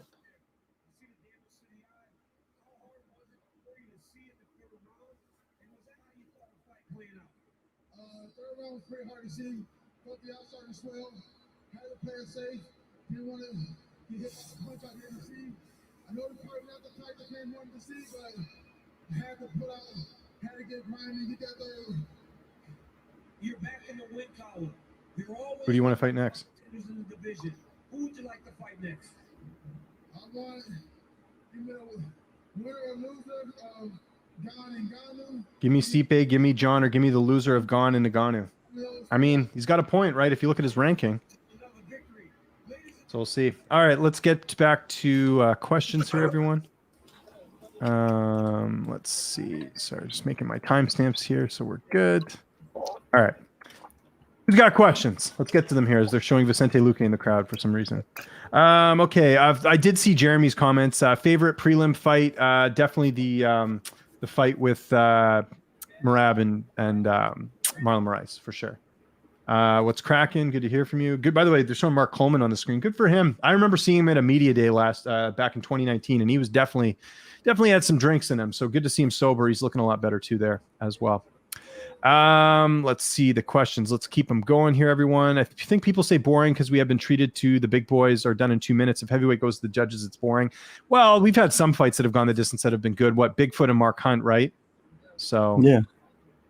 Stipe is a fight. I agree, Owen. By the way, shout out to my Patreon, Owen, one of my good buddies here. We talk. The beauty of the Patreon is we can talk every day on the Discord chat. So Owen's in there all the time, giving some good insight there. Well, Curtis versus Stipe is the co-main event of Francis Ciryl. Sign me up. Great move there. Great move. I think Stipe makes a lot of sense for Curtis Blades at this point. Yeah, I like that fight. I think you don't really have many fights you could do with Curtis, especially when he continues to win. So Stipe is the best fight. He's fought everybody else pretty much, right? Yeah, pretty much. Except for Curtis is one of them. If Glover wins and retires, they should do Yuri versus Rakic for the vacant belt and do Smith versus Yan. No, I think they're going to do Smith and Rakic, even though, I mean, I get people not wanting to see that if I happened, last year, but still. This is why Blades will never get a title shot. People hate his fighting style. I don't think that really has anything. I don't think, look, there's a difference between like just, he didn't wrestle the entire fight. He tried to land some shots as well. It just didn't work out that way. Yeah, I don't know. I didn't think the fight was that boring. What did you think, JHK? What's your assessment of this? This fight, I thought this fight was a good fight. You know, Yeah, Curtis, you saw him make adjustments. He was injured. He couldn't see out the eye. The third round, he gave him a pass because of the busted eye. Curtis' entries looked not as good as before, maybe because he was scared of the knockout. Yeah, probably as well. Who's next? It's going to be Nick and Robbie, right? We got Nick and Robbie up next, the people's main event, as some people have said. So, yeah, that's it's pretty nuts. So, let's see, what else do we got going on? Just gonna quickly retweet this so people can tune in and watch. Just keep the questions coming, everyone. Or Nick Diaz. I'm sure there's a lot more of you who want to see Nick Diaz win. I just hope we see like a decent fight. You know, like part of me, and maybe I'm being a little too over dramatic here, I kind of feel like Nick's not going to look that good, and Robbie's going to look really good. So I don't know. We'll see. Just kind of everything we've seen leading up to this. But Nick is one of those guys that he can look out of shape, but he can fight at any moment. You know what I mean? Like, he doesn't really need a training camp. He's one of those type of dudes that will fight in the street, just fight anytime. So for sure. I wouldn't be surprised if he comes out and, you know, puts on a clinic either. By the way, that knockout they just showed of Robbie Lawler was him knocking out Tiki Gozin, who's Ortega's manager, who was just walking to the cage with him. It's crazy how this sport kind of comes full circle. And this was back when Robbie had hair. Almost don't recognize him. Yeah, Robbie he was too reckless in that. Begin mentally preparing yourself for round one, standing TKO from Robbie. Sad, but I can feel it happening. Owen, you might not be off on that one. I'll be honest. Did you see Felder and Vettori going back and forth on Twitter? No, what happened with Paul Felder? Let me check this out. Felder's in the broadcast booth tonight, is he not? Yeah. Let's see what we have. I could see Vettori getting in with somebody. Yeah. Such a random thing, too, him and Vettori. Yeah. Oh, here we go. Marvin Vettori says, had to mute the comment on the fights. Can't stand Felder. Worst to ever do it. You're just a puppet. Why? Because I have a job. Oh, they're going back and forth like this. Why does Vettori have a say in? Is there a King's MMA guy that fought? That I'm just trying to think who Marvin would be upset about Felder's commentary. Was there any King's MMA guys on this card? Yeah, I don't know. Anyways, actually, yeah, there was. Who was on the who's part of Kings? Medic was on that. Was from Kings. I don't know. Anyways, I'm just thinking that because Vettori trains there, right? So there we go. Okay, so yeah, just saw that now. Jalen Turner's the real deal. Who's next for him? Maybe someone ranked. I don't know. Jalen's been grinding it for a while. If it's not someone ranked, then someone like a name, someone like that would be good. What's your take? Oh, sorry. Go ahead. Yeah, Jalen Turner, man, he's been around for a long time. How is he the underdog? Explain that one to me. Yeah. Because he fought a guy who's undefeated. If you look at his opponents on the regional scene, losing records, like not really good guys. There's a lot of hype. There was a lot of hype around Medic, right? A lot of hype. Yeah, there was. That's probably why he was the underdog. What's your take on Volkanovski's attitude heading into tonight?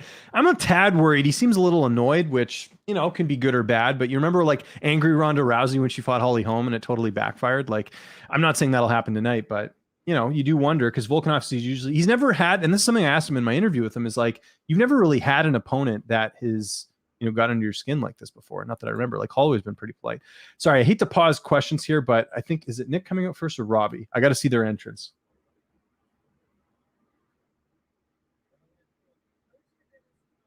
Yeah, this is probably Robbie because it's not some like hip hop. What is it? Although technically Robbie should come out second because he was a former champion. Nick isn't. Or maybe this is Diaz coming out. I don't know. We'll see. Yeah, it's Robbie coming out first. I guess Nick because he's the more popular guy. He's got his old coach in his corner. What's that guy's name? Forget the guy's name. Yeah, Robbie looks super focused. Yeah.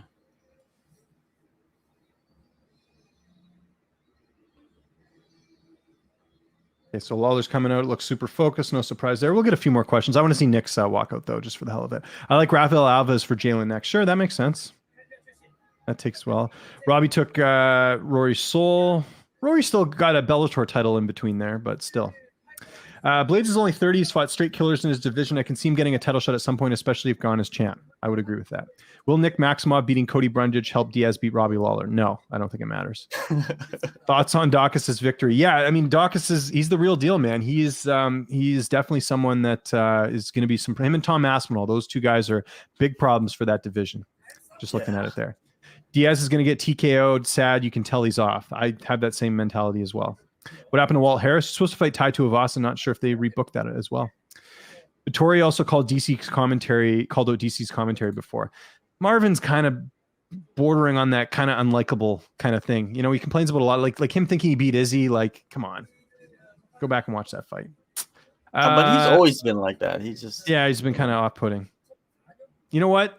Still got his phone number. Still follows me on Twitter. Can't get an interview with the guy because he switched management all those years ago. You know, people forget. You know, Vittori used to be rep by Iridium, and then he jumped ship to Dominance. It's a bummer.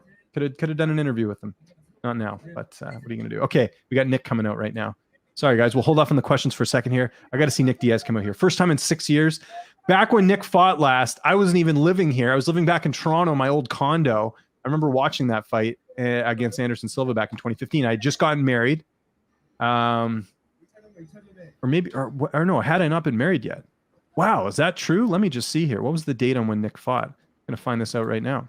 Nick fought Anderson Silva at the beginning of 2015. So I hadn't even been married yet before Nick Diaz last fought. That's crazy. I'm coming up my 6-year wedding anniversary. Actually tomorrow, believe it or not. So shout out to my wife, who's definitely not watching this, but she's too busy helping my 2 kids. So, all right, here we go. Nick Diaz coming up. Could we see something weird from Nick Diaz in this fight? Like, you remember when BJ Penn came back and he was it the third fight with Frankie Edgar where he came out and he was like on his tippy toes? Maybe. Remember that? Yeah. It was just very odd, and he had come back from a long layoff himself. Yeah, maybe. I don't know though. We might see something wild from Nick Diaz because he says he's not going to taunt him. He says he's not going to talk trash to him inside the cage. That's very uncharacteristic. I just want to address this one question before we talk Nick's walkout. The problem with the Leon and Nate fight was it was 5 rounds. Oh, I guess this is 5 as well. Never mind. Okay, yeah, maybe Nick can get a crazy shot at the end, but I don't know. Robbie's not one to like be chinny, at least not recently. Woodley was the last guy to knock him out, right? So here comes Nick Diaz.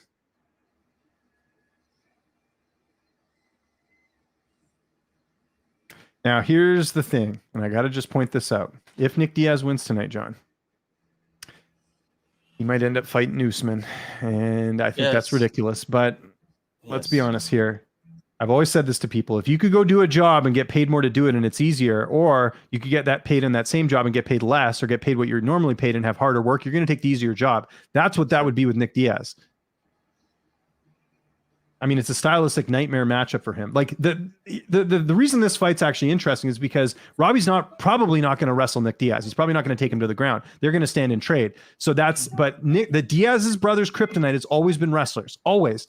I always point this out. He never fought a single wrestler in Strikeforce when he was there because they wanted to showcase his striking. Paul Daly, not a wrestler. Cyborg, the male Cyborg, not a wrestler, right? They're strikers. And of course, Diaz looks good in those, but I could see Robbie attacking the calf.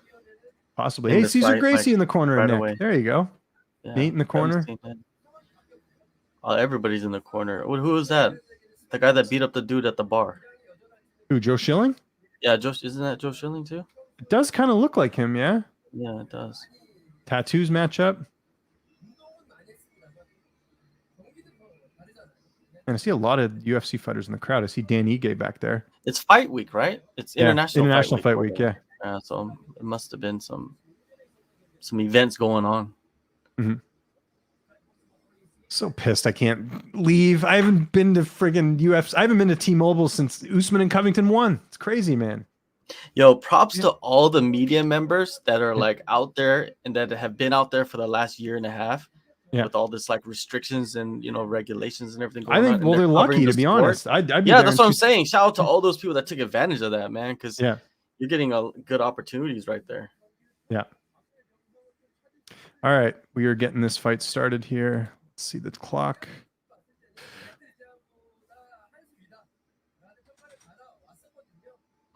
All right, we're going to look at the tail of the tape here momentarily.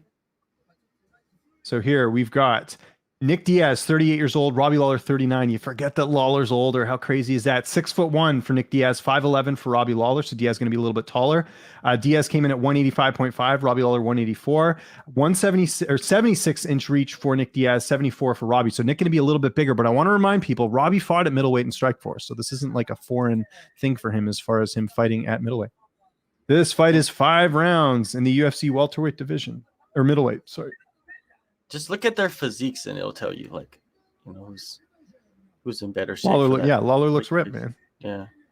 Hey, he's got Jason Jackson in his corner. Yeah. Nice. I think Nick Lentz was his head coach for this fight. Yeah, it might have been. For this Yeah. training camp. For this training camp. You ever interviewed Nick? Really interesting guy. Yeah. Really cool guy. You got Henry Hooft in his corner as well. Ruthless. Robbie. He's got a couple cornermen in there. I don't know who that other guy is on the other side. That's Nick Lentz. Oh, was that Nick Lentz? Oh, Yeah, geez, put on some weight.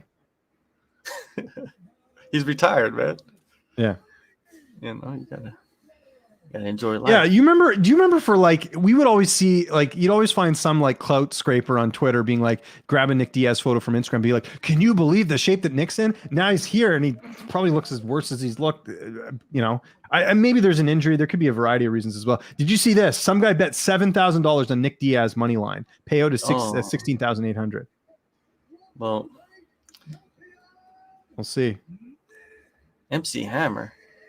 Yeah. I think you might have to turn down your volume just a tad on your end, only because I remember last time we got flagged on Facebook for that. So. Oh, was it? Yeah, okay. They ended up. It was just a Facebook stream. YouTube was fine, but I know on Facebook they took it down. They're streaming this on the NSPN Facebook page as well. So a little bit crazy. Like there you go. Crowd chanting Diaz. All right, we are underway, everyone. All right. Here we go. It's underway. The craziness begins. And Diaz does a spinning kick. And Lawler just hammering him. Wow, Lawler coming alive. Holy crap. It's old Lawler coming out right now. Body shots. Nick is not doing anything. Nope. Oh, man. This is not good, man. Robbie is just coming forward. This is old Robbie Lawler right now. Dang, Diaz is not even getting a shot in. Diaz is coming back, but nice leg kick there by Lawler. There we go. That was not a good start there for Diaz. Trying to drain his gas tank or what? Owen, you might be right about this, my friend. The way things are going right now. Mind you, Diaz is showing some life here. Crowd chanting Diaz, predictably. Lawler hitting to the body really well. See, when you got a guy like Henry Hooft in your corner, you know what's up when it comes to the striking. You're right. That is Joe Schilling in Diaz's corner. There you go. Look at Diaz. My God, dude. Oh, Diaz. Did you see that kick? He's not looking good, guys. This is like, I mean, he's still throwing shots, but there's just not a lot of power behind it. Man. Nice shot to the body. He just looks slow. Super slow, man. But he's still dangerous, though. This is Nick Diaz, so we'll see. This is tremendous. Conor McGregor tweets out. Conor could say hi, and they'd put it on the broadcast. I know. Okay, now Diaz is looking a little bit better, but man, he just looks so slow. That's the first thing I saw, and Robbie came out guns a-blazing. It was like vintage Lawler for like a second there. Now Robbie slowed down a little bit. But if you're Lawler, just go for it, because Diaz does not have knockout power. Like he's had TKO wins, but it's typically like due to volume. If you're Lawler, get it, go in and get out. Nice shot to the body there by Diaz.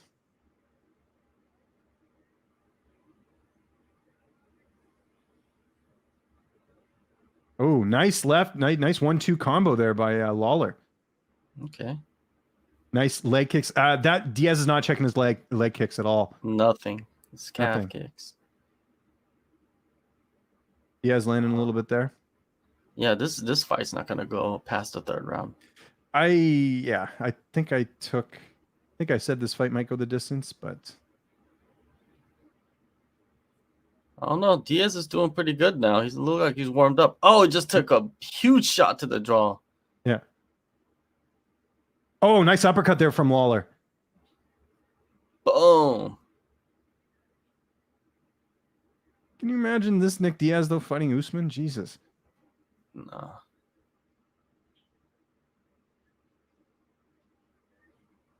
Okay, now Diaz coming forward, landing a lot of nice shots there. Such a weird fight, man. Nice left there by Diaz. Diaz really utilizing his reach here while he's getting a lot of like little pickpocket Diaz shots in here. He's getting through with a lot of these punches. I know. And you see Lawler's face is getting really red right now too. Yeah. Yeah, Diaz is just doing the typical Diaz thing. Yeah, he's warming up. Look at volume like crazy. Yeah. Oh, the left hook. Dang, Nick is turning the round around. Yes. Diaz is just Lawler's landing nothing, and Diaz is landing a ton of shots now. It's like he woke up. I know. Straight zombie mode. Oh. Nice jab there by Diaz. It's like all hands from Diaz. Like no power put into these shots, just volume. Yeah. It's crazy. Now Lawler's got him against the cage. This is so weird. Nice shot to the body there by Lawler, but Diaz counters. He's landing a lot of good shots now too. So just like taking turns.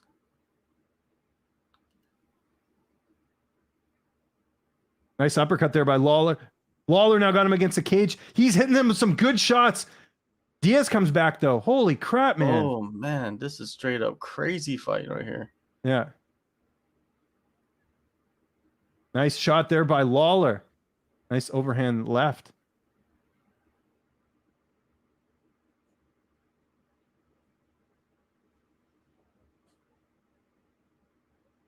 Oh. Nice jab there by Lawler. Diaz has such a good poker face. Yeah.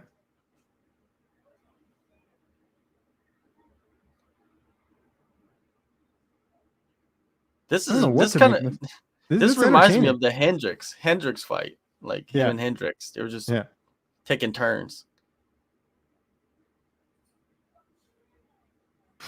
That was a razor close round, I'll be honest. I mean, oh, he clipped him at the end though of the round. Yeah. A few times. I think Lawler took that, right? Yeah. I think just barely. Yeah. But that was a fun round. That was an incredible round right there. Dang. Nick Diaz coming alive. Let's see if his cardio holds up. Man, this is crazy.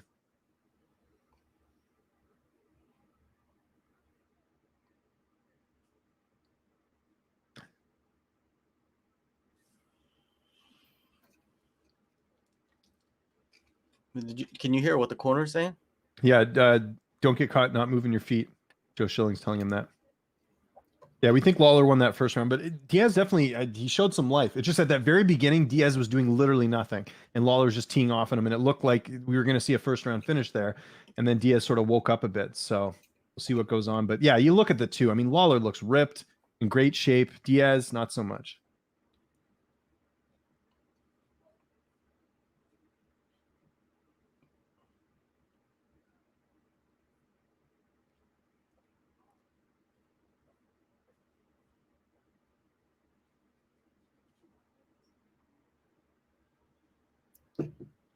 All right, here we go. Here we go, second round. Yes, using some kicks. Lawler using some good uppercuts. Nice jab there by Lawler. Okay, here we go. Lawler getting back to just what he was doing earlier.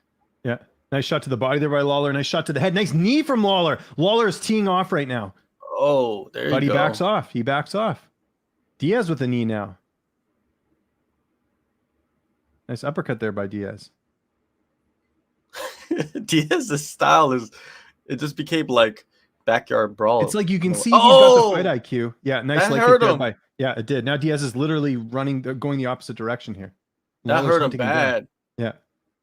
Now he's gonna go back to his antics. Let's go. Come on. Let's see what you got. Probably, yeah. Oh, come Diaz, man.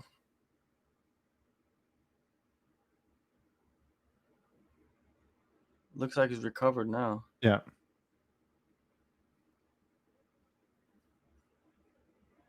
Oh, Lawler eating a lot of shots here. Diaz just doing these pit patter shots.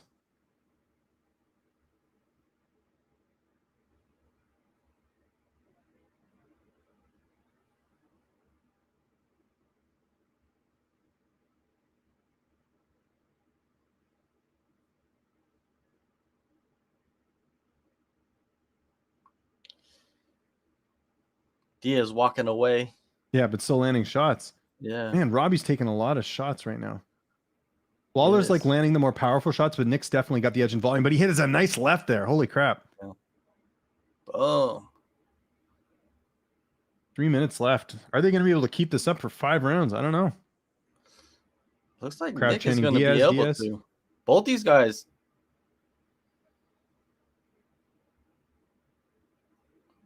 Oh, nice shot there.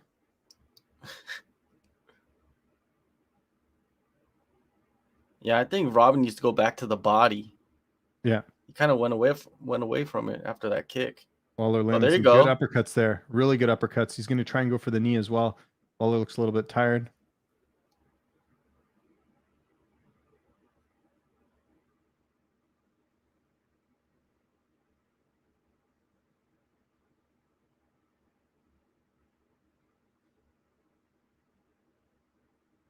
Nice kick there from Diaz. Lawler blocked it.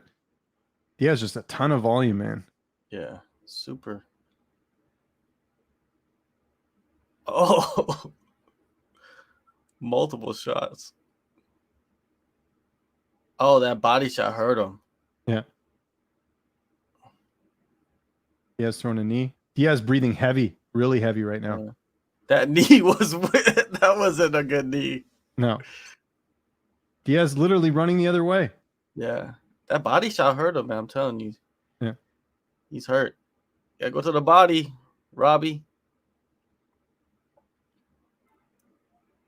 Diaz firing back, man. This guy does not go away.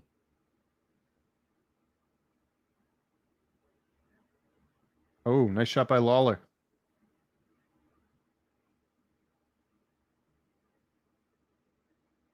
Yeah, as DC points out, Lawler's shot's a little bit more damaging. Nice uppercut there by Lawler. Robbie doing really well. I got to see the strike count because I think Diaz is actually ahead on the strike count, but Lawler's definitely landing the better shots. Yeah, significant strikes. Yeah.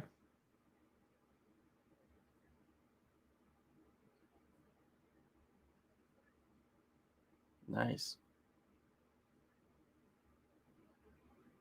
Yeah, so headshots, Diaz has landed 107 head and body leg strikes. So he's landed 107 shots, 27. Oh, I messed that all up. So Diaz, yes, has landed a lot more. He's landed 107 shots to the head. Yeah, but most of those will be pitter-patter shots. Yeah, exactly. But Robbie, he's just like solid. Mm-hmm.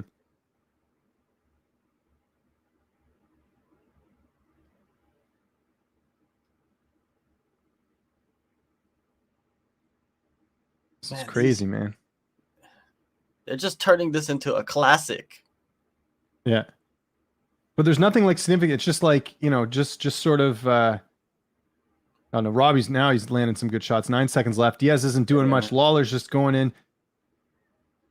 Oh, he's getting hurt. Yeah. I think Lawler took that round as well. Yeah. But some judges could see it for Diaz. Yeah. We are in the 2 rounds. The body shots. What weight is these guys? It's 185, in case you were wondering.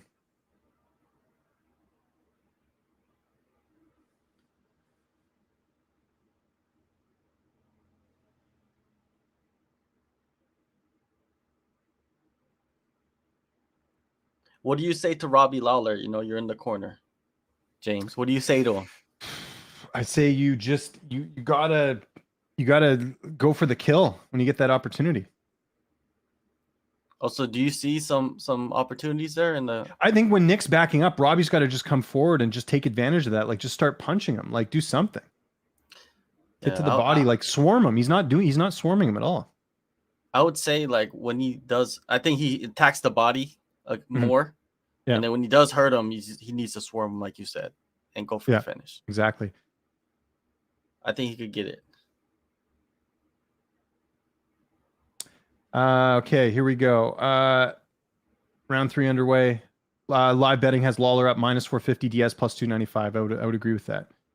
Nice shot to the body there by Lawler. Yeah, we got to keep saying who's showing the shots. And we have someone in the chat wondering that. Lawler again coming forward. Lawler with a nice right. Diaz landing a few peppering shots, nice couple jabs. These aren't doing much to Robbie. Robbie seems pretty much in control. Diaz backing up most of the fight here. Nice left that connects for Robbie Lawler as well. Diaz now, he's on the ground. Diaz. Oh, he dropped to the knee. Lawler's telling him to get up. Look at this. He's got to get up. Whoa, Diaz is quitting. Yeah, it's over. It's over. It's over. Yeah. Wow. Oh. It's over. You think he quit? I think he quit. The referee was like, get up, God. and he's like, no. So the Diaz army's just their heads are exploding right now across the country. What? That counts as a TKO, correct? TKO via verbal stoppage. How does a Diaz brother quit? You just saw it. That's how he did it. He literally asked him to get up, and Diaz went like this. He said no. Let's watch the replay, but I'm positive it's going to be a verbal submission here. Diaz army in the chat. What happened?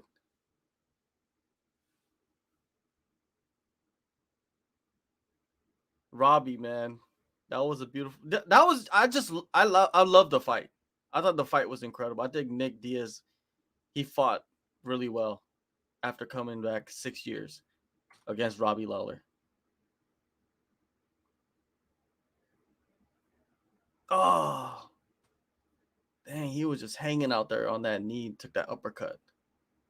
I think that busted his jaw really bad, or his nose. I think his nose is broken, looks like. Is it?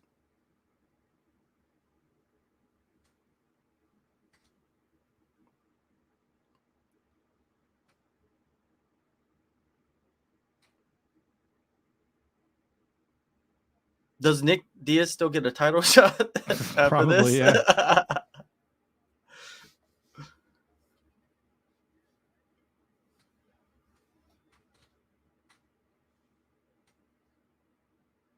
That was, like I said before the fight, we knew something weird was going to happen.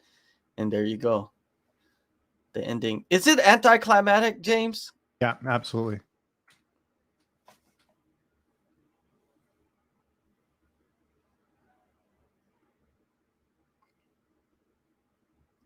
Sorry, guys. We'll get to questions in a second. I'm trying to tweet and do this at the same time. I'm just trying to see if that was the last. So I guess at that uppercut when he was on his knee, it connected and broke Nick Diaz's jaw. This is my assessment of what I think happened, and I think Nick's nose is just. Hold on, I want to hear what Lawler has to say here. Hold on 1 second. Was that what you expected?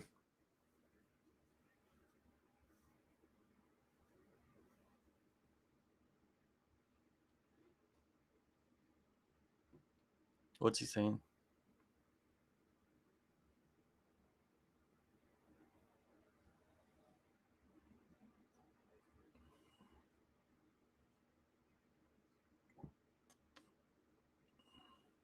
Is he saying, sorry, I should be saying what he's saying. So yeah, Cormier asking him, did you think the body shots hurt him? He's saying yes.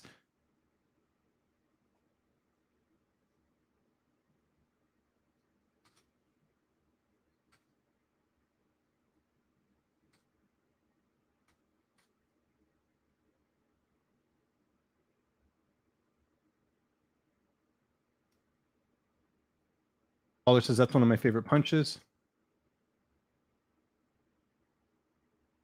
He's tough as hell. Are we going to get a Nick Diaz post-fight? What do you want to see next? Lawler retire. Honestly, now's the time to do it. It's not going to get much better than this.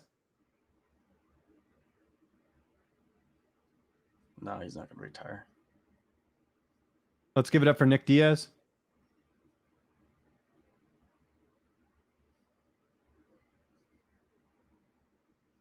Lawler says Diaz got him going.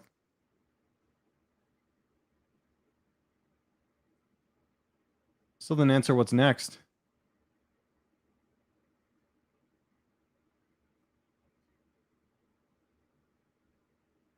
I'm here with Nick Diaz.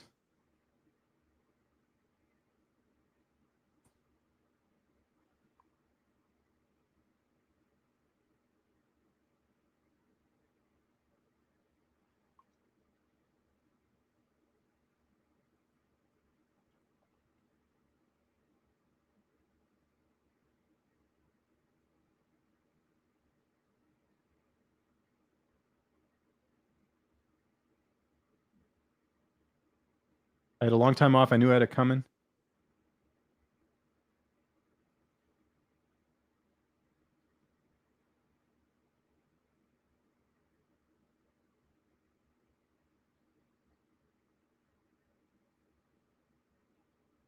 Says you got a bum rap with how the fight was set up. No excuses, even though he just gave one.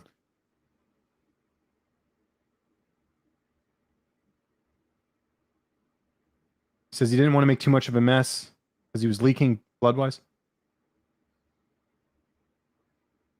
Just glad I put on a show.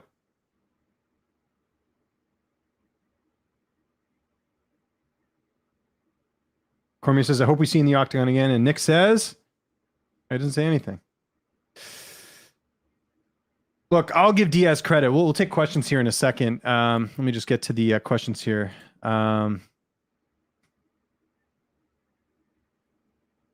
So, I mean, Diaz, he landed some strikes. He looked, there were points in this fight where, he definitely landed some good shots, but I think ultimately, I mean, he would lose very badly to people in the upper echelon here. Like Robbie put on a good fight tonight. I'll give him credit for that, but Robbie's also not, what he once was. So you imagine him even fighting like a Wonder Boy at this point. I think, I think Wonder Boy beats him no problem. I don't know. I'm just thinking here. So what did you think of the fight?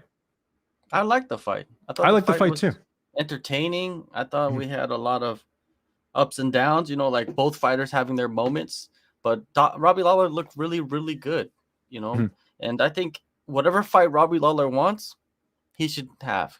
The Wonder Boy fight, if he wants it, I think they should give it to him. I think they should just give him fights that are going to be entertaining. And this is an example of one, right, against Nick Diaz. I think they should give him, all those like exciting big matchups. Not I don't know if it's title contenders, but would Wonder Boy be in a title contention right now, do you think? No. Yeah, so you give him Wonder Boy, right? So if Wonder Boy wins, then he could get back up there. Robbie Lawler, just give him exciting fights, exciting matchups. Yeah. But why do you think he should retire though? Because I think if he fought anyone a little bit higher than this, I think it's the results that much worse. Like I think what Robbie did tonight, he can't do that to most welterweights in the division right now.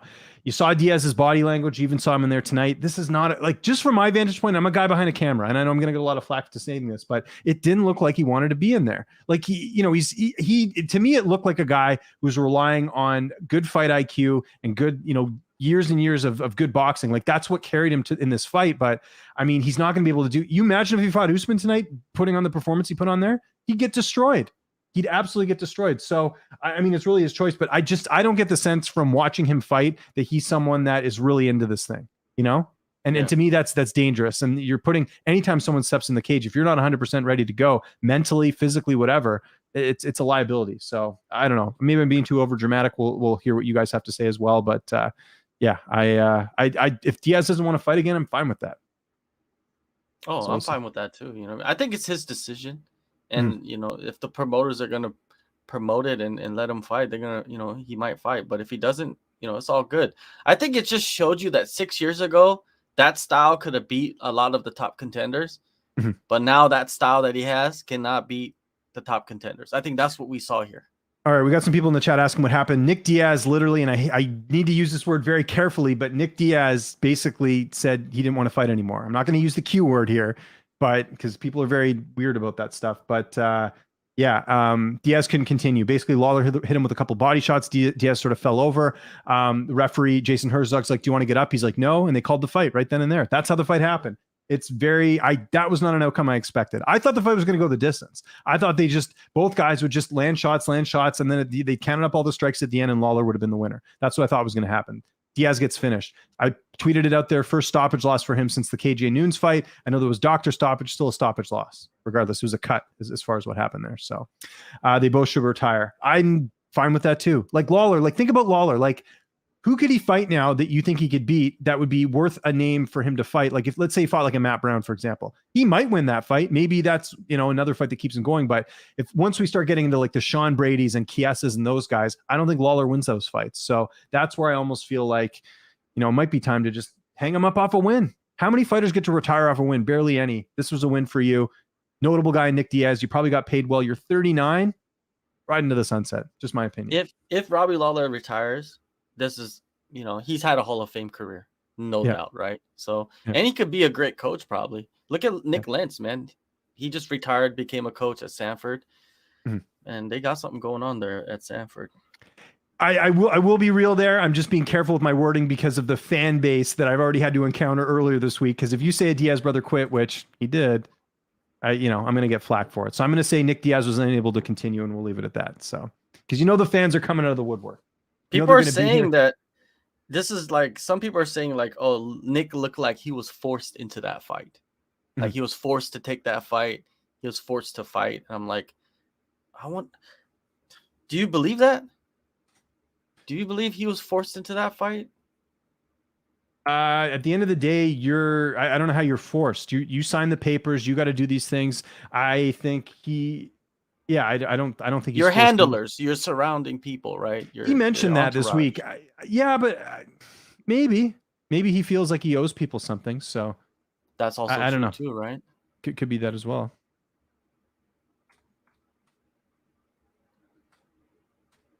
Some guys arguing with me about the KJ Noons tweet.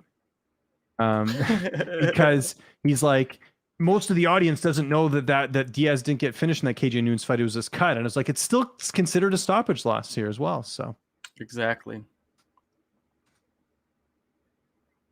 Anyways, enough of Twitter. Let's get back to hearing yours. Yeah. Diaz doesn't have the drive anymore. That's what it looked like to me. Could be wrong there as well.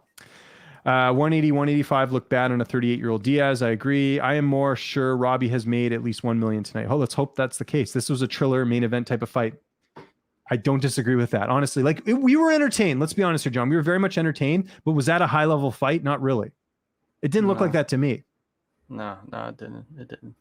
This fight was scheduled 5 rounds. Nick was in no shape to go the distance. Lawler looked in shape and was the better fighter tonight. Very well said, Javier. You get a golf clap for that one. That's great. Did Robbie have the most legendary career comeback? Oh, you mean when he came back and won the title? Yeah, absolutely. That's up there for sure. But would you consider that a comeback though? Like he was winning titles. No, it would have been because I remember people felt like Robbie was done after Strikeforce, and then he came over to the UFC, and then he knocked out Koscheck and Volker and all these other guys, and then he ended up going on his run. He beat Rory McDonald, and then he got his title shot. So yeah, it's definitely got to be up there as well. So. Let's see, what else do we have here? Imagine if John Jones quit like that mid-fight. Yeah, I know. If it was any other fighter, and you know what the funny part is that if Diaz had fought a guy who had done that fighter would never hear the end of it from his fans. Yeah, Nick Diaz did that. So I'm just trying to, I'm being the polite Canadian here. I'm going to choose to say that Nick Diaz was unable to continue, but we know what that really means. So we'll just leave it at that. Even in 3 rounds, Robbie would have won anyways. I agree. Charlie Oliveira, not sure what that has to do with anything. James, do we get the wrestling version of Shevchenko tonight or the striker? Probably the striker. Tonight. You think so? You think she's just going to engage her in the striking? Why not? I think she's the better striker. So, because the last fight she was wrestling, like she took down Andrade, right? So, I wonder what she's going to do with Murphy. I'll say this. Props to Lauren Murphy for getting here. If there's any proof you want to see in a fighter's career of being able to turn things around, and this is why it drives me nuts when fans go out there and say a fighter loses 2 fights, oh, they're done, they should retire. I saw people saying that about Aljo today. Oh, he should retire because of this injury. Lauren Murphy's proof of this. Good on her. Great interview. She's really turned her career around. I remember she was on a losing streak at bantamweight, went on the Ultimate Fighter, got some flack for that, and now here she is, girl from Anchorage, Alaska, getting a title shot here. I don't think she's going to win, but just good for her for getting here. Honestly, I think that's a great story, and hopefully one that doesn't, get lost with a lot of fans. Because, anyways, that's all I got to say on that. Because Lauren's awesome. The funny thing is, you have a Lawler poster behind you. You keep bringing this up. I don't see how it matters here. I do have a Lawler poster. I also have a Tyron Woodley poster in the back as well when he was champion. So, how did nobody even ask Diaz what happened at the end? At first, I thought he might have injured his leg. Probably because they were being nice to him. I don't know. I'm not sure. The Nick Diaz Army worst year since 2012. They are pretty ruthless here. A lot of people thought Lawler was a failed prospect when the UFC cut him 15 years ago. It was a long road back. Very well said as well. That's true. What fight is next? We've got Lauren Murphy and Valentina Shevchenko next. Lauren Murphy now walking to the cage as well. Now, Kamaru would steamroll Diaz within a round. I'm glad that fight didn't happen. I agree. let's see what else we got on here. Lauren is playing with house money. The longer the fight goes, she should be happy. I would agree with that as well. Let's see what else do we got here. Valentina has the best chance of winning, but I'm nervous, like I was nervous with GSP. Oh, but the thing is, Lauren, like, okay, here's the thing with Lauren, like she's barely winning these fights, like she's edging out decisions and she's coming in here and getting wins. If it was a case of like, I don't know, like Andrade even, right? Like Andrade had the puncher's chance, right? We even saw that tonight, her finishing Calvillo. That's at least a little bit more interesting. But Lauren doesn't. Lauren's just a well-rounded fighter, but she doesn't excel in anything. So that's where I don't think there's much of a threat. Now, can she win? Of course, anyone can win a fight. I think on any given night, anything can happen in a fight. But definitely Shevchenko's fight to lose. Robbie versus Nate. Maybe you could do that. Why not? I'd be fine with that. Is if Robbie doesn't call it quits. I think Lauren can beat Valentina. We'll see. James, did you watch the Diaz and Mayhem Miller brawl live when it happened? I wasn't live there, but I was working at Fight Network at the time. That was in Nashville, 2007, I think, was when that happened. The guys, the Gus Johnson, guys, please. Sometime these things happen in MMA. Remember that? I think I saw him doing football. Yeah, he does. He doesn't do MMA anymore. Gus Johnson. Okay. We are not showing any of the fight because you get kicked off YouTube. So sorry, Pat, that's not going to happen. Thank God they didn't make Hamzat versus Nick. I don't think that was ever an option, was it? I don't think so. Remember they were talking about it. Some people were. Yeah. What else? Let's take a few more questions here as Valentina's walking to the cage as well. Yeah, sorry, we can't show the fight, otherwise we'll get booted off YouTube. So we're just reacting to it as well. If we showed the fights, we'd have 1 million viewers. I guarantee. Oh, of course. Yeah, of course we would. Maybe not 1 million, but a lot. Yeah. Sarah beat GSP. I guess anything is possible. But even Sarah had knockout power. Like Lauren's last stoppage win. And again, I like Lauren. I just gave my big spiel about how I think it's great that she's turned her career around. Her last win via stoppage. Well, I guess so she submitted the Sharovoka girl, and then Maria Borella, she finished as well in the 3rd round. But still, most of her wins are by decision. So that's all I'm getting at.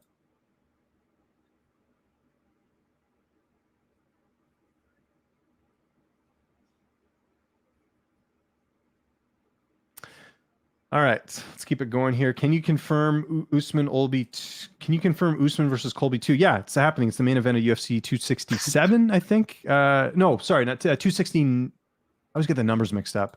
267. Yeah, 269. Yeah, you're right, because that's a New York card. There you go. Damian Maia versus Nick Diaz. Not going to happen. I don't think Nick fights anymore. Robbie versus Mike Perry. Sure. Remember, fine. Damian Maia's not even on the Damian Maia got cut. Yeah, that's right. So they could get 4 Contender Series winners in there instead. Exactly.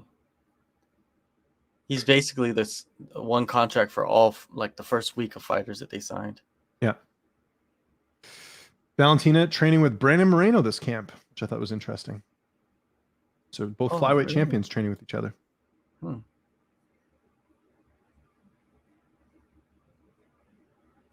So Valentina, well, actually, it doesn't matter who wins because I know both fighters really well, so I can get an in. I'm always thinking of interviews, right? Blades won, I'll get an interview with him. Won't be ever getting an interview with Lawler or Diaz.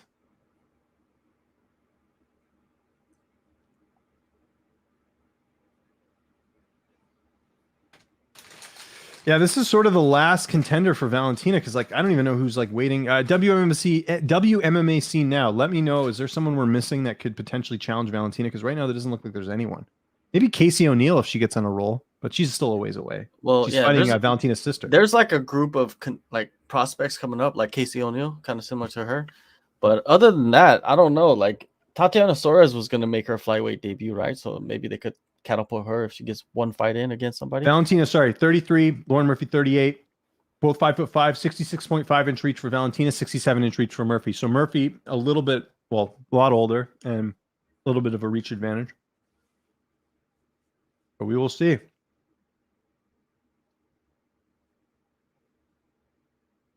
This is basically all or nothing for Lauren Murphy, right? 38 years old. That's another thing I'll point out as well. If Murphy win or lose, maybe it's retirement. Can you imagine? I don't think have we ever had a champion? Yeah, I guess we've had champions that have retired right after winning, but yeah, Cejudo. Yeah, Cejudo, exactly.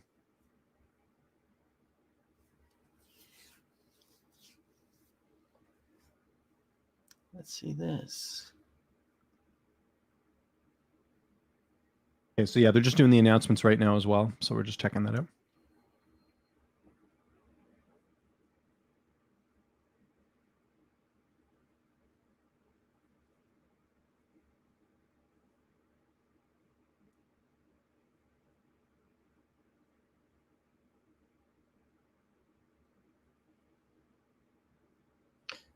Murphy has her husband. Yeah, Joe Murphy in her corner. And then her what is it, Derrick Lewis' striking coach, boxing coach too? Yeah. They share him. Are they on the same team or they just share coaches? No, they're on the same team. Okay. No. Valentina should not fight Moreno. A lot of people are putting their hopes into Talia Santos and Manon Furio. Both have a ways to go. Manon was the other one that people are talking about. She's actually knocking girls out, right? So that she's making a bit of noise. So that's good as well. Well, you could group Mano with Casey O'Neill, you know, like Miranda Maverick, those types of fighters. Yeah. All right, co-main. We're already at the co-main event, John. This night's flying by. It is because hopefully none of these 5-rounders go 5 rounds. 55% of the bets are on Shevchenko to win by KO, TKO, or DQ. Are you riding with the public? I think, you know what? We've seen a lot of finishes tonight over fighters that don't normally get finished. We'll go finish in this one. Yeah. For my end. There we go. They're just doing the face-offs now. It's hard to pick against Shevchenko. It's like you got to pick her every time until she actually loses. All right, we are underway in about a second here, and Mel Gibson in the background. Yep. Yeah, they introduced him earlier. All right, we're underway. Valentina Shevchenko, Lauren Murphy, 5 rounds. Shevchenko in the black, Lauren Murphy in the white. Shevchenko looks like an assassin. Lauren Murphy does not.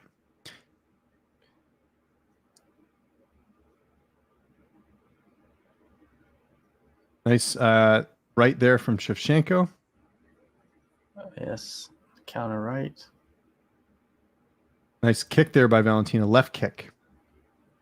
Kick to the body.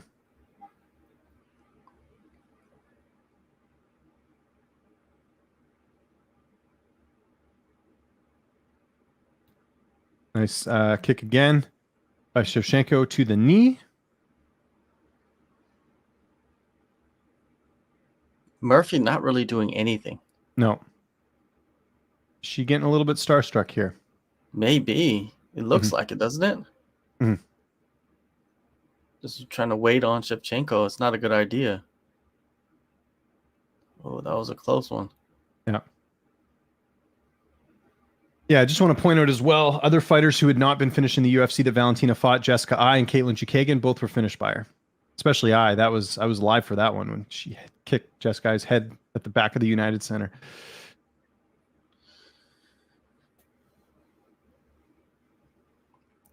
Pretty much Valentina's landed most of her strikes. Lauren, I don't think she's landed anything. Lauren hasn't, yeah.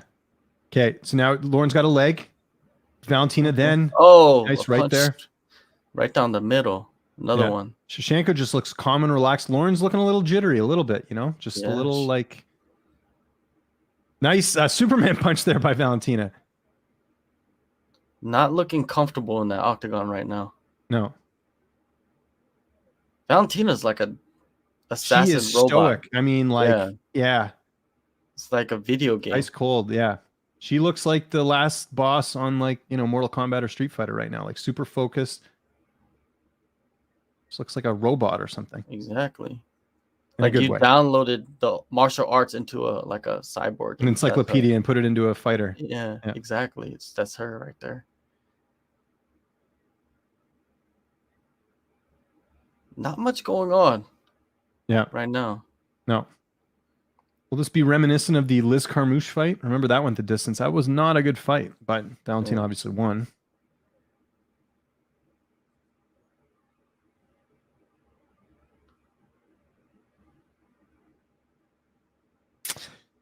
This is usually where people start complaining we're not saying enough, but there's not much going on, right? Like they're just sort of, nice kick there, nice spinning kick there by Valentina. Just as I say that, of course. Of course, now they picking it up. But the thing is, Murphy's not engaging. Yeah. Really at all, you know. Mhm.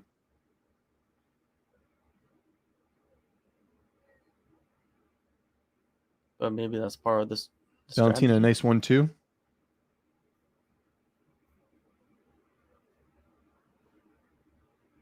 It's almost like Valentina's just waiting for Lauren to do something and she's going to counter. Yeah. And mixing in those kicks as well. Another nice shot to the body there by Valentina. Yeah, Murphy's done nada in this. It's not like a 10-8 so far, but it's like, Valentina's definitely... Oh, Murphy caught her there. Nice. Minute 15 left in the round.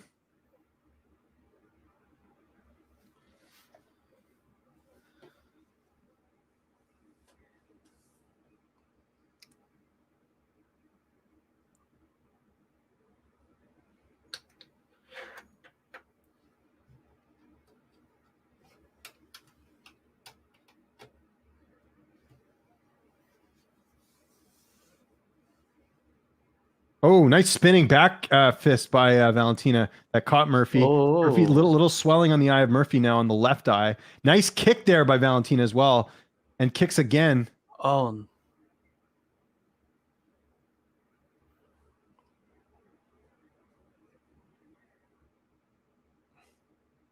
Oh, nice kick. And does she get the takedown? She's going for the takedown. She gets it with ease. 22 seconds left. I don't think she'll finish it here. Maybe she does. She is Valentina. She's the best around, but let's check out Lauren Murphy's ground game right now. Man, complete dominance so far. Yeah. Right. Yeah, clear 10-9 for Valentina. I don't think you could call that a 10. To me, a 10-8's like you're almost getting finished. Well, she didn't rock or anything like that, so no. Good. But yeah, Valentina showing all the skills. Takedowns, ground control, striking, all of that. Yeah, the eye is a little swollen on the bottom, right? Underneath. Or she cut. Just swelling. It's swelling. What do you say? What are they saying? Corner advice. Watch your spacing. Range recognition. Yeah, Valentina, nice left there. They're showing the highlights. Valentina, nice shot right in the mouth. Boom.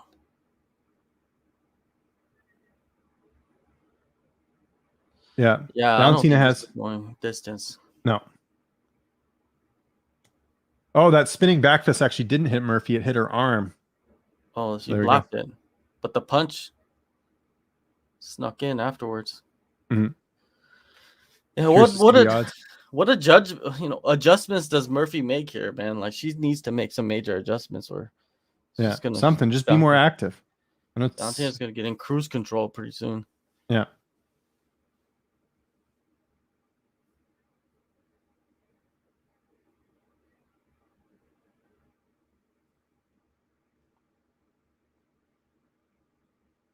Yeah. Well, did they show the strike differential yet? Not yet. No. Not yet, right? All right. Lots of fainting. So, yeah, there's not much happening in the second round. Nice kick by Murphy.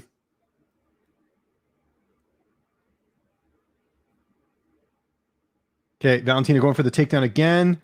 Murphy does a good job. She puts Valentina against the cage. Now Murphy trying to go for her own takedown. Let's see if she gets it. Remember, she had remember round 2 Shevchenko against Jennifer Maia, right? Yeah, that was the thing. She got taken down. Mm-hmm. No, but Valentina doing a good job against on the fence. Yeah. Oh, Murphy working hard. Mm-hmm. Let's see how strong Murphy is. Yeah. And she's working. Looks like Valentina's going to get out. You got to sweep the leg right here. There's just like no weakness in Valentina whatsoever. Nah, just phenomenal. Oh, nice left to the dome of Lauren Murphy. Oof.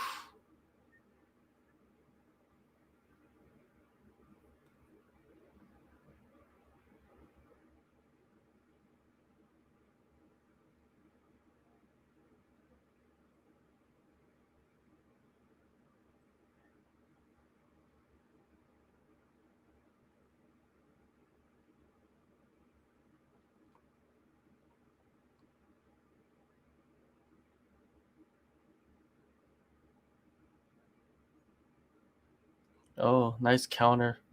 Right hand.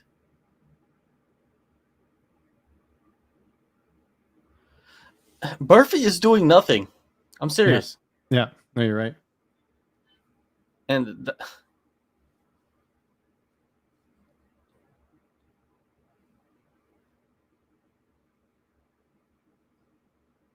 Shevchenko with a spinning kick now. My God. The way this is going, it's going to get finished soon.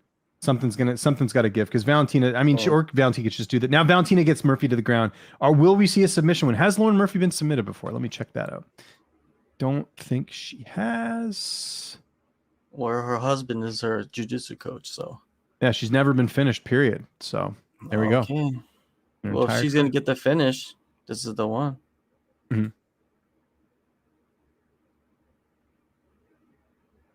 Yeah, as they pointed out on the broadcast, Murphy a jiu-jitsu brown belt, but still, that's not looking good here.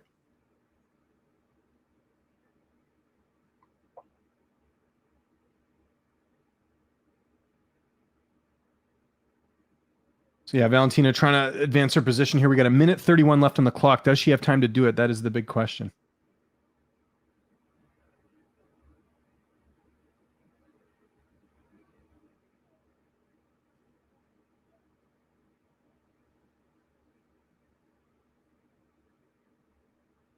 I mean, I think most people, Joseph, I'm seeing your comment here. I think most people feel like Valentina was going to get the finish, but I didn't think it would be this early. But it just shows you the levels, man. Yeah, Valentina's just. What's it gonna take? Let's go UFC. Why are they even putting that on the screen? Robin Lehner, goalie for the Golden Knights. He just put "Let's go UFC." He didn't even use the right hashtag. Come on, Robin, you got to get with it. Get Kevin Iole to do some good tips here. Iole's a big Golden Knights fan. So yeah, so Shevchenko's just basically got Murphy in like a headlock, and she's trying to get her leg free, I think, to advance the position, but Lauren doing a good job defending. Shevchenko's still using that. 33 seconds left. I don't know if we'll get a finish here. Shevchenko on top. This is all Shevchenko. Murphy doing nothing, and she's obviously trying, but it's easier said than done when you're fighting one of the best in the world, or the best 125er in the world, like no question. Yeah, no one that comes close. Yeah. One of the best on planet Earth, one of the best, I think, in history of martial arts, right? MMA. Yeah. There we go. 5 seconds left. Another round for Shevchenko. Let's just hope we get a finish here. By the way, if you guys are tuning in right now, hit that like button, hit the subscribe button here on the YouTube channel. If you want to submit questions, you got to subscribe to the channel. That's how it works. If you guys want to do that, that would be awesome. My name is James Lynch. He is JHK. We're happy to have you here this evening. It's been a good night of fights so far. Shout out to everyone watching us on the NSPN Facebook and YouTube page as well.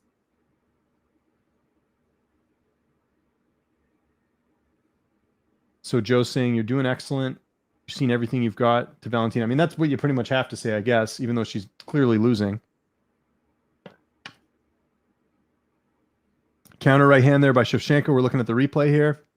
Another kick to the body. And, of course, the takedown as well. Valentina's really doing it all here tonight.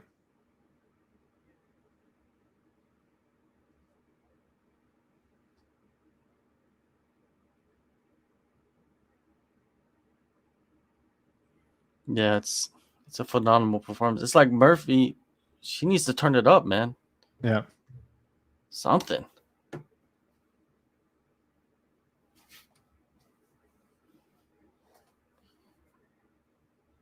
Here you go. Third round underway. She needs to just brawl with her. I think that's what she needs to do. The game plan is out the window.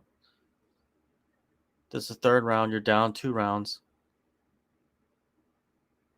You got to just go in there and try to go for the kill. Clip her at least. We've never even seen Valentina clipped, like rocked, right? Mm-hmm. That's pretty insane. But it just shows how good her striking is, right? Exactly. Never been finished. By the way, I don't know how you're doing on your picks. I just took a quick glance right now. The only pick I got wrong so far was the first fight of the night. I picked, I think, Morales over Jonathan Pierce. But outside of that, every single one of my picks went through, including Jalen Turner, who's an underdog. Yeah, all my picks have been good tonight. So Let I'll me take see it. my picks. Let me see my picks. Did you take Calvillo or Andrade? Oh, you took Rosenstrike, right? I took Rosenstrike, so I've Did you- lost on 4 of the bets so far. 4 picks. I missed. The rest I got. Quentin Byfield, who plays for the Kings. They're getting all these hockey guys tweeting, but they're just saying go UFC. Like they're not even like they're probably someone like must have told the UFC guy. You know what? I think it's because I know why. I know why we're seeing hockey players on the screen. ESPN's going to be airing hockey this season. They probably told these players like, "Hey, can you tweet something about the UFC, please?" And they're just saying go UFC. It's so funny. Oh my God, we got to talk about this after. Sorry guys, there's not much happening in the fight right now.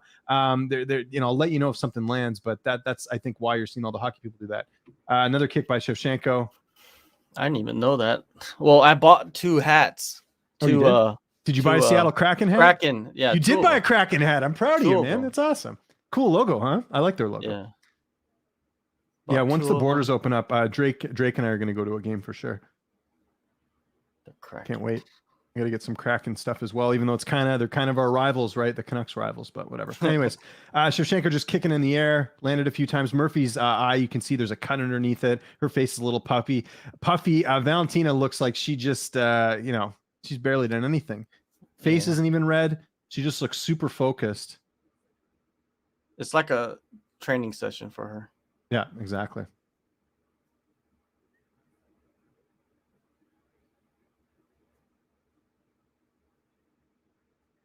Fans are booing, but I mean, what do you want? What do you want to do there? It's crazy. Yeah, the women are still fighting, Brian. 3rd round, about 2 minutes left. I did pick Cody Brundage. You're right. I did pick him over Maximov, so I did get that one wrong as well. But technically, when I did the preview show, it was Carl Roberson was fighting Maximov. But yeah, so it's still only 2 wrong though. I'll take that. Mind you, that's I think all the favorites have won, so I don't think I'm doing anything crazy here. But I did pick Turner as the underdog pick. I'll take that. Okay, what else? We got another. Valentina doing a Superman punch. Just nothing going on. Minute 40 left in this fight. We're likely going to get 2 more rounds of this. Unless I think Shevchenko's best shot is getting it to the ground because I don't think, or she just continues to batter Murphy's leg. It's almost like Shevchenko's out there just practicing. Yeah.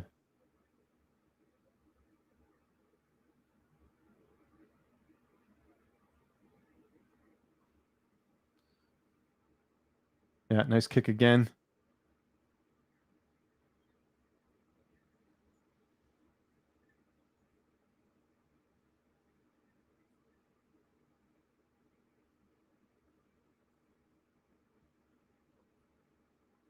Oh, nice kick there from Shevchenko.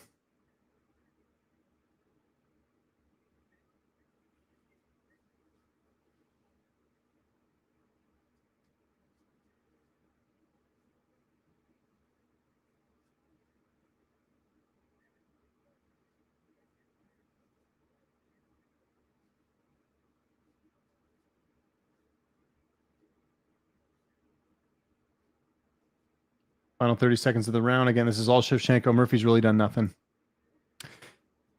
Yeah, just lots of feinting. Yeah. And missed strikes. Oh, Superman punch. And then Shevchenko takes the back with the body lock. But looks like the round's going to end over here along the fence. Yeah, another round there for Shevchenko. Yeah, maybe it's going to go to the judges. Maybe Shevchenko's just going to fight like this the whole fight. If she does, then I think it goes to the judges.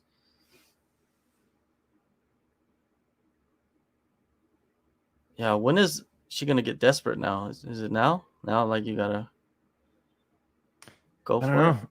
Yeah, I don't know. Yeah, if you're Lauren, you just got to do something different. Just do I don't know. I don't know what you do.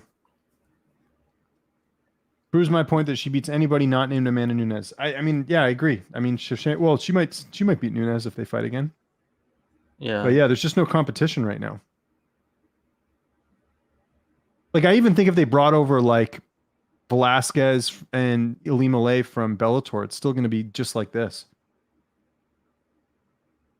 Yeah. I don't think anybody in the world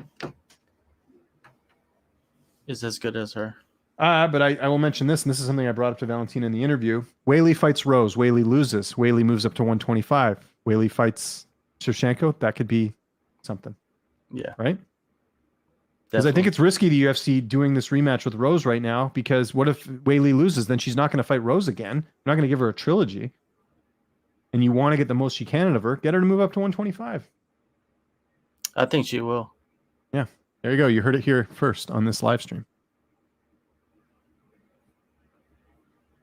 Fourth round now. Murphy in the championship rounds. First time in her career, I think. She's never fought 5 rounds. Kick there for Murphy.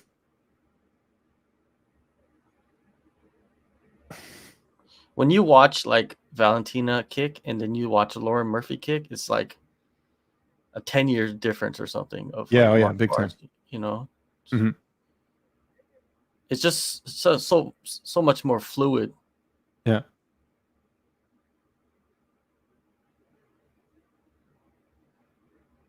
We got 10 more minutes of this, basically.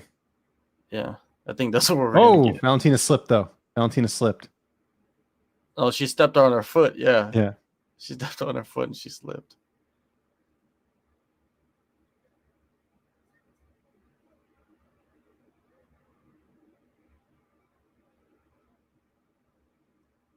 Yeah, I agree. Valentina should try and finish this. Like, I know it's easier said than done, but yeah, like if I were her, go to the ground again. It seemed like she had success there. I know Murphy's a BJJ brown belt, but you know, maybe Murphy at this stage, tired, take advantage, get something done. Because you're obviously not like Murphy's not in any sort of there hasn't been a point in this fight where, and maybe Valentina's trying to do that. Maybe she's just wearing Murphy down, just landing kicks. She lands another kick there, another kick there. Maybe just wear her out until she can get the late finish. But it's not looking like it. Like Murphy's still coming forward and doing her thing, right? So, well, you know what? Maybe Valentina has like a finish envisioned in her mind, and it's you know, maybe it's a knockout some way, somehow on the feet, and that's what she's going for. Who knows? Maybe she's well, by the way, Shevchenko's not going to retire. I saw that in the chat. I asked Shevchenko, I was like, how much longer do you want to fight? And she's like, until I feel like it. And one of these days, I want to subtly bring up, like, are you going to have kids or anything? Like, but I can't ask that. I need a female to ask that. Then it's not going to come across bad. But I'm curious about that. Like, does she want to get married, have kids? Maybe not. Because, you know, clock's ticking on if you want kids, right? So.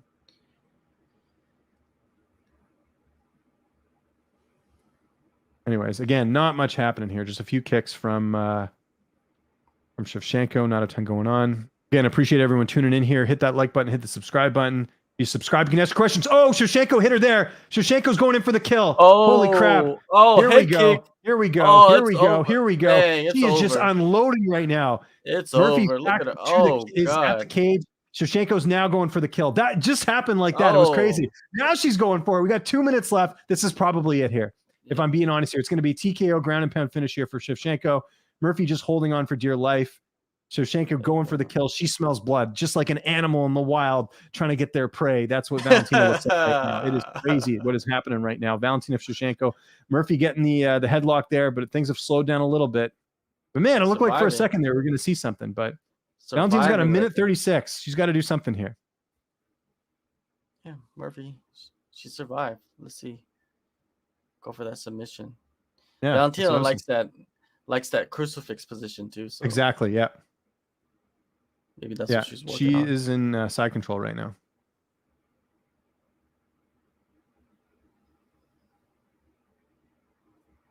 Oh. Yeah, here we go. She's going to try and go ground and pound, I think, here. Elbows, punches. I think they're going to stop it here. Elbows, punches. It's over. Valentina Shevchenko successfully defends her title with a 4th round TKO victory over Lauren Murphy. Incredible. First stoppage loss for Lauren Murphy in her entire career. For real. What was that time at? 2.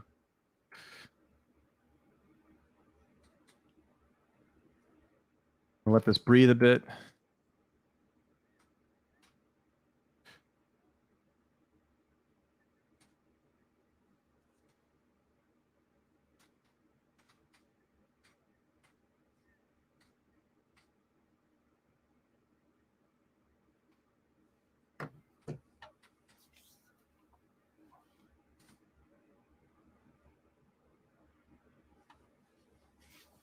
Yeah, that was a nice sequence of violence by Shevchenko. They, what do you do? You know, like Murphy, a lot of people thought, you know, maybe she had a chance of beating Shevchenko in the maybe word. But man, Shevchenko might have to sit back and maybe she might have to take a fight at 135. I don't know. Like, what do you It have to be do? that way. You got to keep her busy, right? She wants to fight. Seems like she's never injured, really. Well, she had an injury, I think, a couple fights back. But other than that, man, she's pretty active. I think she breaks the record, right, for champions. I think so. Yeah, for right now with title defenses.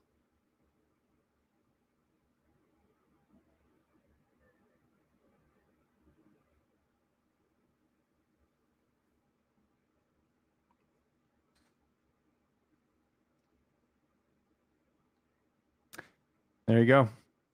We'll let this breathe a bit.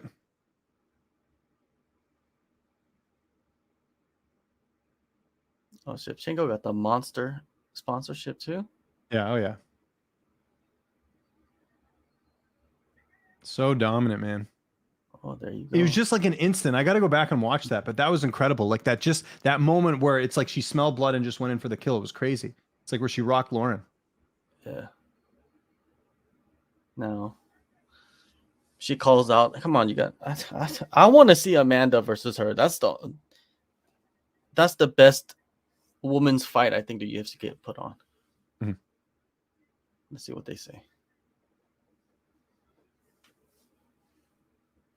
It's just amazing.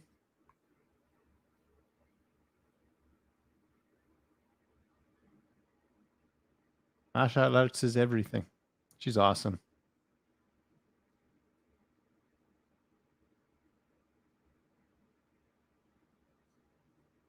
DC points out she walked into that check right hook.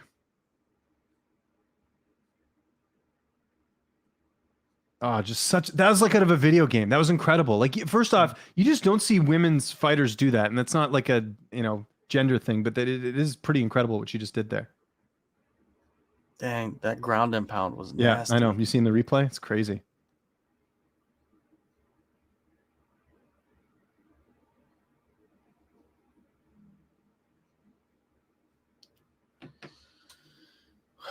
Cormier is asking what's next. Nunes.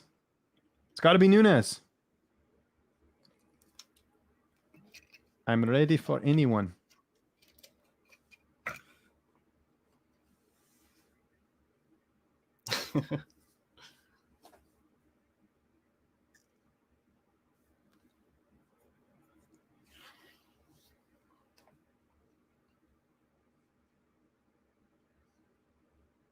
What? Cormier's getting a photo of Valentina? That's lame. Get one later. Taking up airtime. Come on, DC.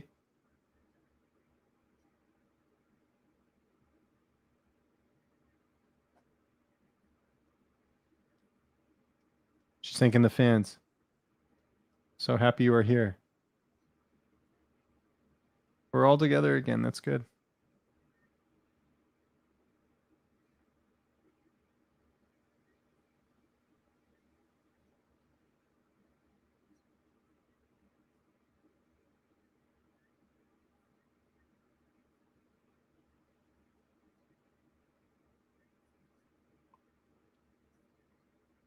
All right, she's talking in whatever language that is. She's from Kyrgyzstan. I don't know the official language there. But let's take some questions, everyone, as we're wrapping up. We're getting ready for the main event. I should say not wrapping up.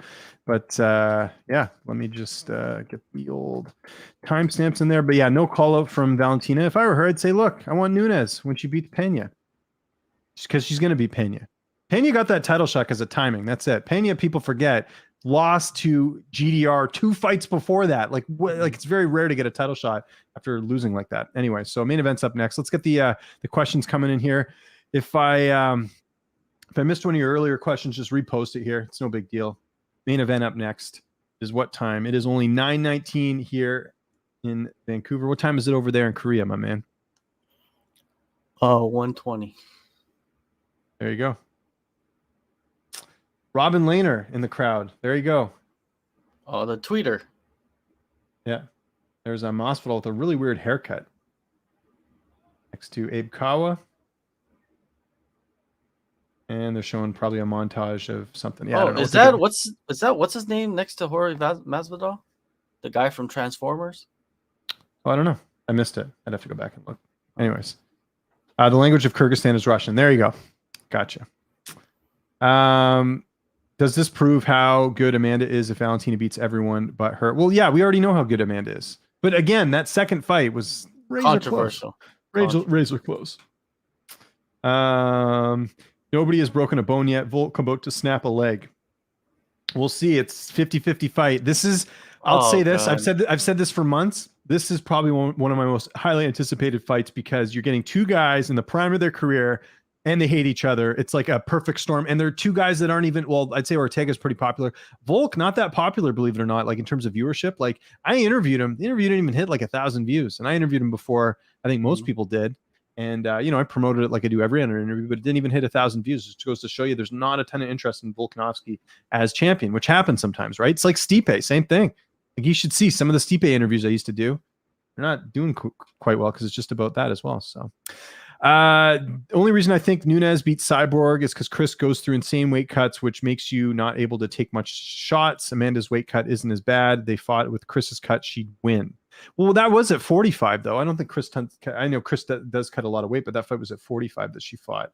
And Chris has made that weight plenty of times. So I don't know. But yeah, I think it'll be interesting. That's a rematch, unfortunately, we're not going to get to see. But there absolutely should be. That's one thing, people talk about, oh, we're not going to miss Chris Cyborg. Well, you know what? You miss it now. Even Chris fighting, if Valentina went to... Well, I guess Valentina would never fight Cyborg because of the...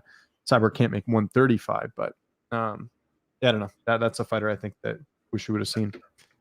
It's got to be Amanda Nunes. She was robbed in the first fight. Yeah, but Amanda's fighting Juliana Pena already. Does Valentina win her fights before that door slams? In some cases, yeah. I don't think Lauren was like there's that thought of, are you starstruck? Someone like Murphy who's been in there with everyone and fought the who's who, like, I don't think she was nervous. I just think she fought a really good fighter. Appreciate you doing this. What's the prediction for Volk and Ortega? I got Volkanovski. You took Volk too, did you not? I was trying to remember. Yeah, I also took Volkanovski. Think we are either going to see a late finish for Volk or a decision. I don't think we'll see an early finish for Volk. He's typically not doing that. So Valentina beat Nunes in second fight. I agree. People want Brian to beat Alex, I believe. So Maxi baby can get a test. Well, either way, Max is going to get, Max is fighting Yair, assuming he wins that, which I think he will. He'll fight either one of these guys. That's the winner of that fight is going to fight for the title. Absolutely. Of the Rodriguez and Holloway fight. Nunes beat Cyborg because she can throw a straight line through Cyborg's looping punches and hits hard and didn't fear Cyborg's power. Golf clap for you. 100% agree there. Street Judas dresses worse than Usman. Yeah, I didn't like that fur coat thing. Valentina's hardest fight will be Tatiana Suarez. No, it'd be Amanda Nunes, then Suarez. But yes, thoughts on City Kickboxing moving to the U.S.? Good. Might be easier to get some interviews. It'll be on our time zone. Valentina won the second fight. I agree. Ronda's 6 title defenses. Valentina's 6 title defenses tonight. There you go. Interesting. Okay. Well, there you go. Are you enjoying 266? Of course I am. This has been a great card. That finish was great. Diaz Lawler, weird finish there. Rodriguez needs to fight Zabit. Zabit's not fighting right now. He's like semi-retired. Exactly. Who did you see win the second fight between Shevchenko and Nunes? I had Shevchenko winning a decision. I had her edging it out. I had her winning it too. Is Jiga versus TKZ next? The Korean Zombie. Yeah, possibly. I mean, obviously he was the backup tonight. I think that fight makes a lot of sense. What do you think, John? Zombie's not going to come back until the beginning of next year, so it all depends if Giga wants to fight or he wants to wait until the beginning of next year, or he wants to fight. Zombie's back in Korea? Yeah, he's back in Korea. So I don't know why he's waiting until then. Maybe he's just waiting for things to sort out in the division. Could be, yeah. But this is what I heard. So, but I like that fight though. I think that's a good fight to make. But I think TKZ has his eyes on like either the loser of this fight right here, or the winner of the loser of the Max. What's his name? Max and Yair fight. Like I think he has his eyes on those fights, so he wants to kind of sit back and check out what happens. Yeah, but I'm gonna hop off real fast. Oh, go for it. To the bathroom. Okay, no problem. I'll just take you off for a second. You let me know when you're back on. All right, we got time for questions. Main event about to come up here next. Thanks again for tuning in. Again, if you're just joining us, hit that like button, hit the subscribe button. It really helps us out here on the channel. And my name is James Lynch. If you never watched us before, Watch me before. Never too late to get on the bandwagon. Always putting content up here every single day. Do you have a dream fight? Mine are Valentina and Rose and George St. Pierre versus Anderson Silva in their prime. Whoa, look at this entrance. Is this Volkanovski? Sorry, 1 second.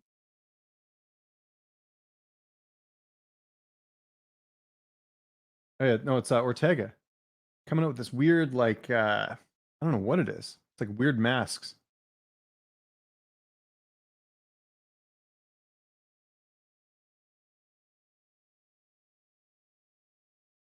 That was kind of cool. They look like video game monsters or something.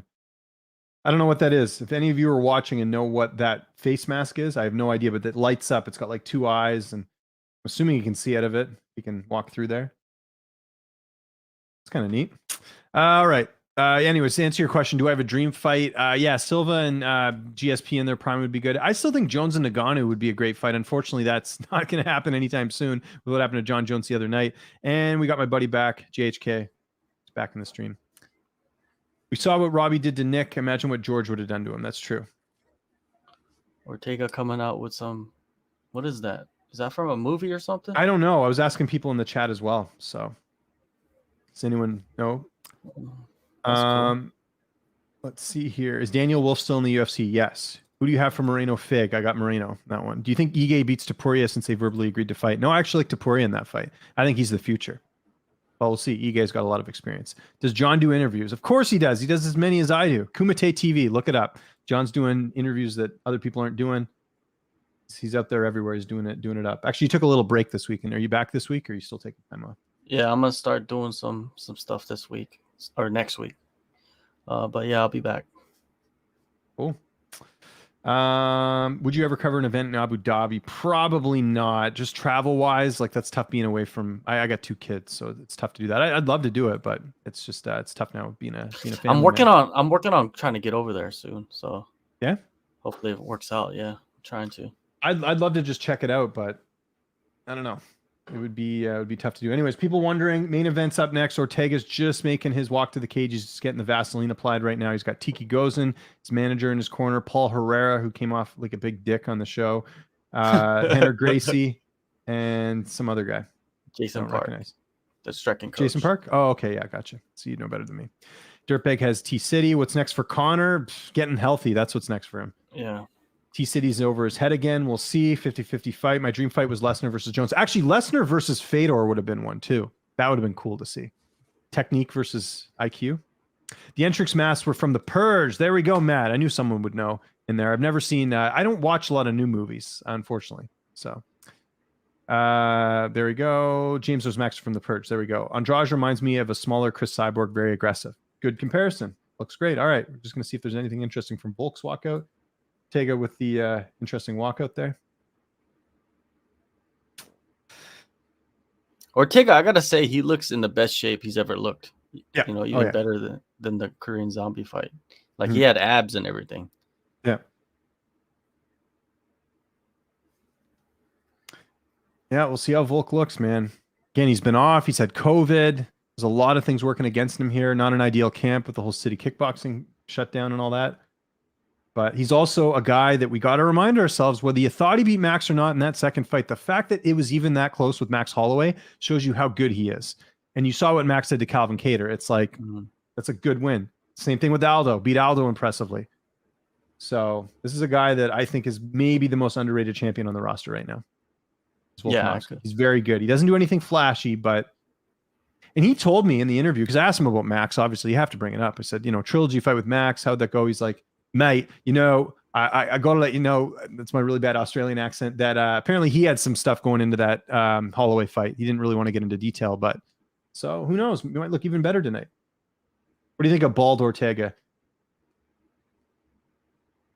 Oh, Bald. What song is he coming out to? That kind of got like a good beat. Oh, it's is it Land Down Under. What the heck's the name of that song? I'm drawing a blank. Oh, it's the an 80s song. The 80s yeah, the 80s song. Men at Okay. Work, Land Down Under, right? I think so. Yeah, I know what you're talking about. Yeah, Men at Work. Yeah, of course. Why don't I want one Aussie fighter to come out to? Well, I know he's New Zealand. He's no, he's New Zealand. I was gonna say one of them got to come out to what's that song? The The time has come. I'm trying to remember that song. I don't know.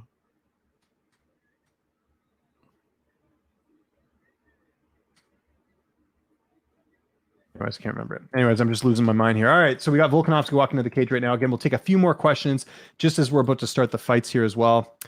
Just sub to John. There you go, John. You got another subscriber here. That's awesome. Oh, appreciate that, Cracker Jack. Did you watch the Fedor Fabio Maldonado fight live? If you mean live as in person, no, because I think that was in Russia. So no, I haven't covered an event outside of North America, just so you guys know. 100% agree. James Alice is so underappreciated. Who do you think has the brighter future, Armin or Fiziev? Great question. Both impressive wins recently. I think Armin, believe it or not. Isn't Armin a little bit younger too? Only because Fiziev got hit late in that fight against Green. But then Fiziev's fought better competition. It's tough to say. Chuck Liddell versus Boss Root in their prime is a dream matchup. There you go.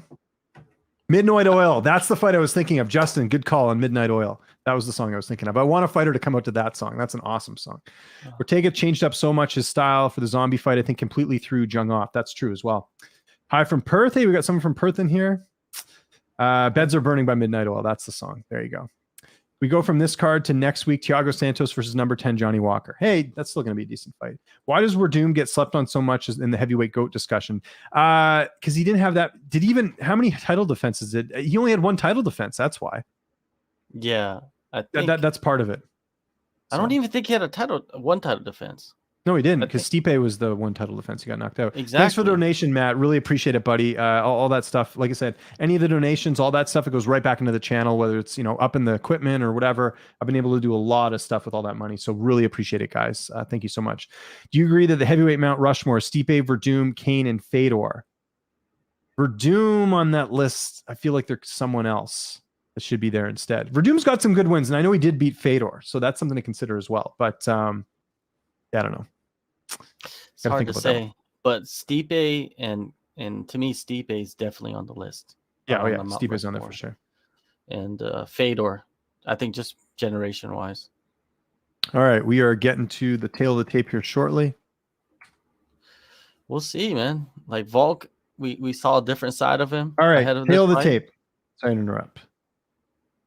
Alex Volkanovski, the champ, 32. Brian Ortega, 30. 5'6" to 5'8". So Volk going to be a little bit shorter. 71.5-inch reach for Volkanovski. 69-inch reach for Ortega. So it's interesting. Volkanovski with the reach advantage. Ortega a little bit taller. Volkanovski used to be a heavyweight, by the way, which is crazy. So, all right, fight is about to start here. Again, main event, featherweight title on the line. Hit that like button. Hit the subscribe button if you haven't already. Always good. Appreciate everyone tuning into this, especially our regular viewers. It's so awesome to see people tune in every single pay-per-view. So,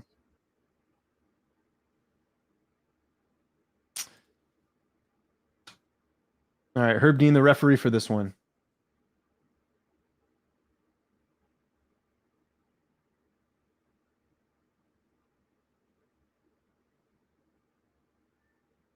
Also, just a reminder here, everyone, I will be doing a post show after this. So I know a lot of you had questions. I can answer them after this fight. It's a recap show, but it's mainly a Q&A. That's mainly what I do. I'll post that in the chat here if you guys want to check that out.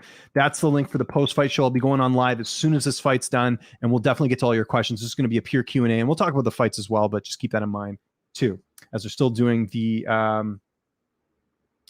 Justin saying, MMA math, do you think, can we compare the fights against Holloway? It's tough to say because Ortega's definitely changed his game since that first Holloway fight, but Holloway did destroy him in that fight, Ortega, that is. So, you never know.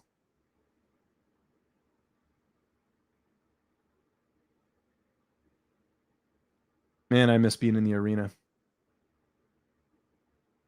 Soon enough, Biden, you'll let us Canadians in. We're polite, we're vaccinated, we're all good. Biden, man. Like I told you, I live 5 minutes away from the U.S. border. I can't cross. It's stupid.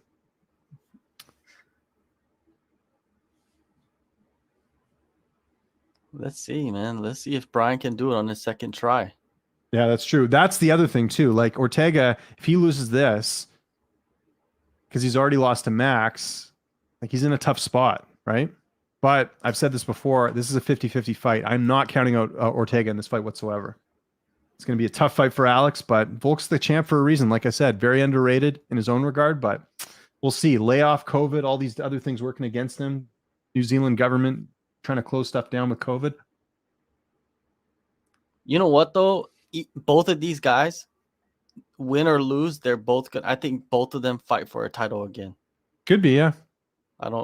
They're too good, and they're getting better as, each fight goes. So, yeah. I don't know. I think they're going to both fight again. It doesn't matter who wins or loses this fight. But I am picking Volkanovski to win this fight, though. So am I.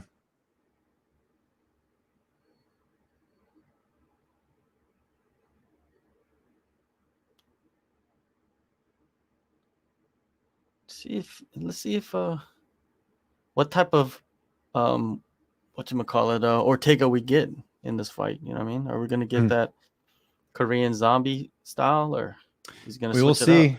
We will see.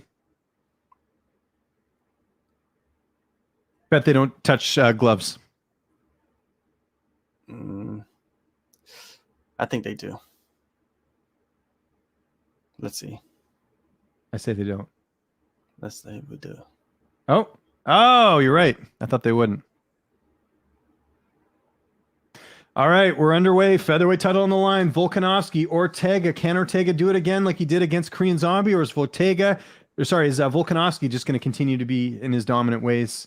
I think Volkanovski's got something to prove as well. A lot of fans, felt like he didn't beat Max. Well, he beat Ortega. That's going to shut a lot of people up. So we'll see. Here we go. Yeah. We are underway. Volk in the black, Ortega in the blue. Is the striking enough from Ortega going to make the difference? Or can Ortega get this to the ground potentially and get a submission? We haven't seen Volkanovski's ground game, so that's going to be very interesting here. He does have some good coaches, though, right? He was working with Craig Jones for like 3 months or something like that. Craig Jones, one of the best submission guys out there, so you're right. Oh, I love this fight. It's so good. So Ortega's got to try to time the punches off the leg kicks, because Volkanovski's gonna attack the legs a lot. Yeah.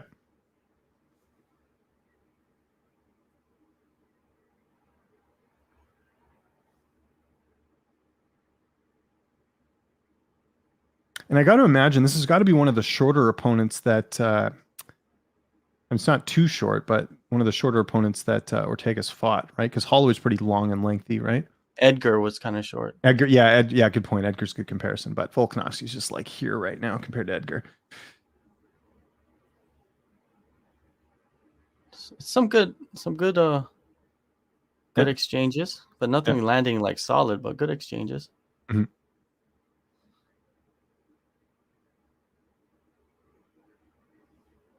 Oh, Ortega coming forward. A couple nice shots there.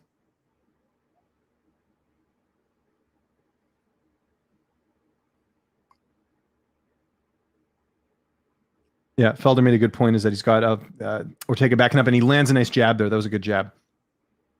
Yeah, snap that neck back a little bit.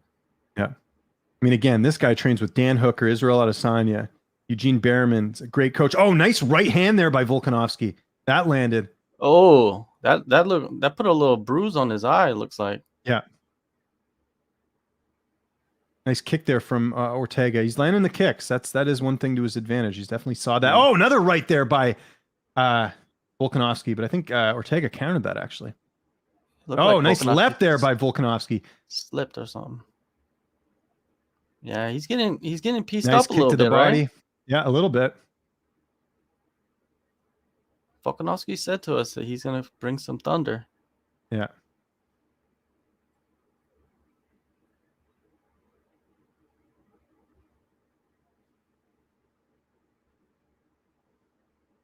Yeah, Volkanovski's stalking, completely different from the. Yeah. Oh, nice left there by Volkanovski. Oh, it's beautiful striking right here. The striking from that team is so solid, man. Yeah, but the thing is, Volkanovski hasn't worked with them for 2 fight camps now. That's true, yeah. But I'm just saying that a lot of that has come from that him getting learning from there. Oh, nice left there. He cracked Ortega pretty good there. You see that? Yeah, that's straight left. Yeah. Nice inside leg kick there. Another shot to the body there from Volkanovski. Man, if Volk just does this, he's going to be fine in this fight if he can keep this up, because he's winning the striking battles right now.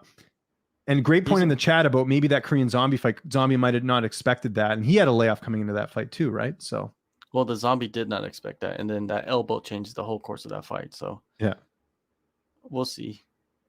nice other inside leg kick, cut over the eye of Volkanovski. Oh, really? Yep, on his left eye. Oh, okay. I don't think it's too bad. We'll see in the corner there. A little bit of a mouse underneath. Volkanovski really aggressive, man. Completely different than the Max Holloway fight. Yeah. Well, again, Really I think he wants to shut some people up about that Holloway fight, and also he hates Ortega. Like it was like I talked to him even off camera when we were doing this because he was just saying, and he's not a guy to get rattled, right? Like he's been he's had like you don't see guys talking smack to him or whatever. So I don't think he's rattled. I just think he's pissed off. No, rattled. I mean, yeah, but in a good way. Like he's pissed off, and that was something I talked about pre-fight. Was that nice right there again by Volkanovski as well. Nice kick. Oh, nice. Brian needs to get this momentum back, man, because it's just the momentum is all Volkanovski right now. Yeah. Oh, nice right that backed Volkanovski up. Okay. And caught him a little bit. Volk's got a cut on his lip. Yeah, or something. a big cut on his lip. Yeah. Yeah. It's like split, right? Nice left there. It's like the Robbie Lawler. It's like the Robbie Lawler cut. Yeah. I think that might also be why Volk's being a little bit more urgent as well because of the cut.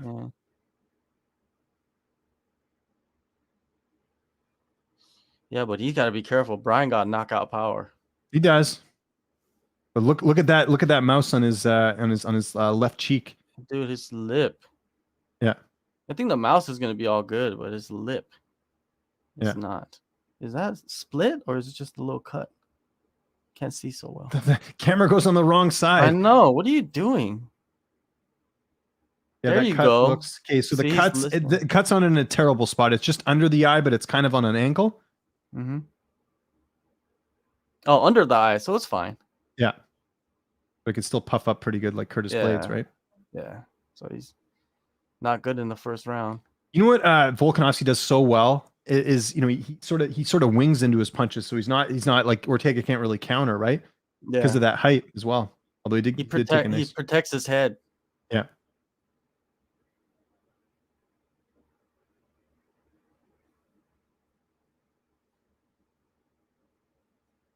Yeah, good first round so far. Give 10-9 there, Volkanovski, I think.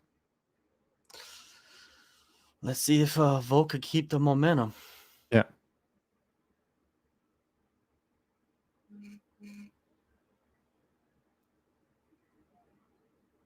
And if you're just joining us, appreciate you tuning in. We're going to be doing commentary of this fight as it's happening, and we'll get to questions on the post-fight show probably because we're not going to have time after this fight. But if you have any questions, you can always post them in the comments as well of this video. And Volkanovski again with a nice shot to the body, nice leg kick there. Second round. We're in the second round, I should say. Crazy thing is, Volkanovski looked like he could be a bantamweight. He looks so small. I know. Compared to Ortega. Yeah, but he's stocky, right? This guy used to be a heavyweight. Thick. It's crazy. He used to play rugby. Thick. Yeah, thick. Yeah, as the kids say. I don't know. Brian looking a little bit better. A little firing back. Yeah.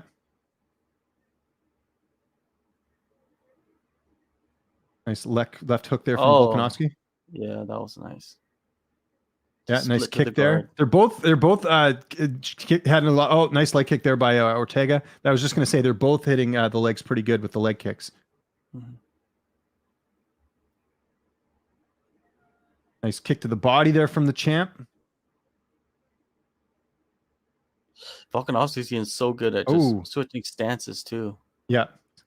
Yeah. Oh, nice counter left there by Ortega. Ortega with another shot. Yeah. Ortega doing a little good job covering up. I was going to say, and his striking has definitely improved. Yeah.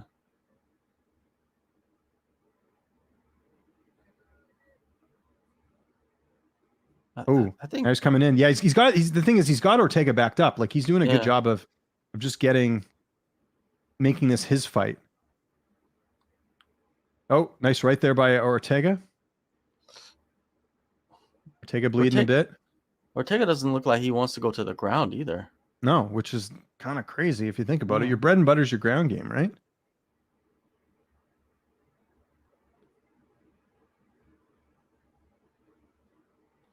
He His knee believes in his stomp there. striking. Yeah. Oh, nice shot. Nice stiff left there from Volkanovski. Nice leg kick there from Volkanovski. Another nice leg kick. Nice. Ortega's not checking that. No. Oh, Ortega now with a head kick. That's gotta hurt. This round's been a lot closer.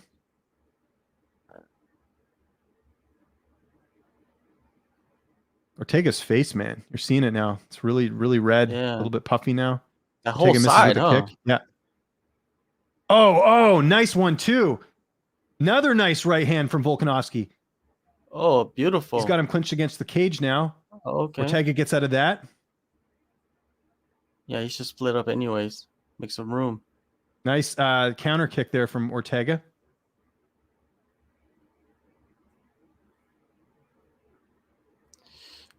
Man. Nice kick there from Volkanovski, the champ. Ortega coming forward. Oh, nice little right hand by Nice, Ortega. nice jab there. Nice jab there by Volkanovski. Oh.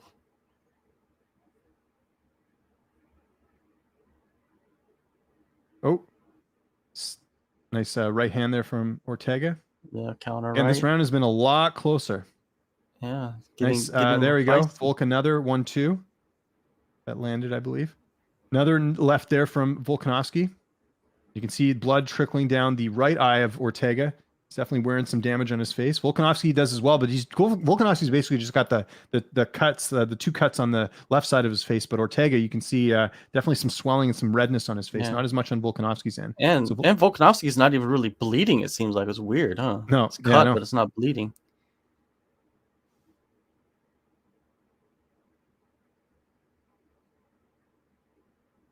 Although there's some blood on his ear. See that? there His ear's is. bleeding. Yeah, his ear is bleeding. Oh, nice 1-2. But the key thing here Nice. is that Volkanovski's like stalking him, right? Like he's actually Yeah. like backing Ortega up, and if in the judge's eyes, it's going to look favorable in the champ's eyes. There we go, Both rounds, another yeah. right. Yeah, because Ortega's scooting out, you Yeah. know, and fleeing to the side. Another nice leg kick there from Volk. Nice. Yeah, Volk kind of took over that round towards the end, I think. Yeah. It was close, but he kind of took over towards the end. Oh, There you they're go. talking trash in between rounds.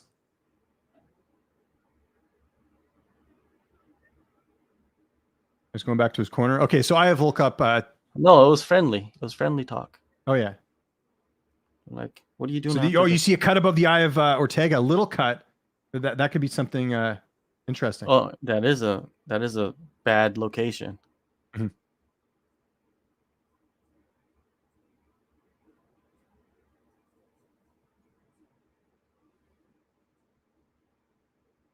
Is anybody giving the second round to Ortega?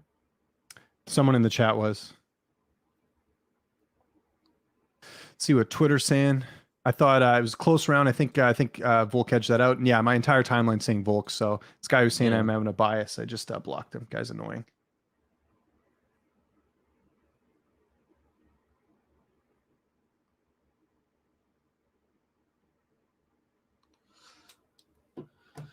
Yeah, nice. What I guess, what do you do? You know, Ortega, what does he do? Does he initiate the ground? Does he Yeah, go to you the got to ground? initiate the ground. That's your bread and butter. Why are you going away from the thing that got you there as well? So Let's see.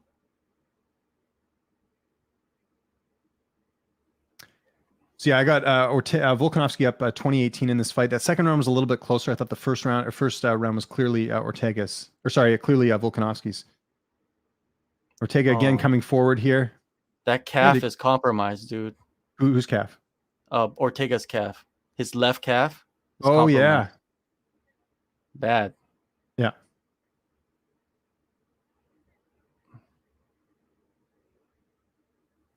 All right, we got another kick there from Volk that missed.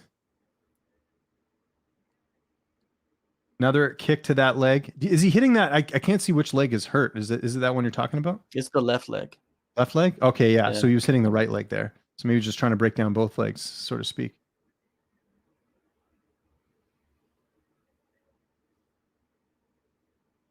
Oh, I got to see the replay of that. It looked like he cracked Ortega pretty good there. Yeah, his neck snapped back like a Pez dispenser.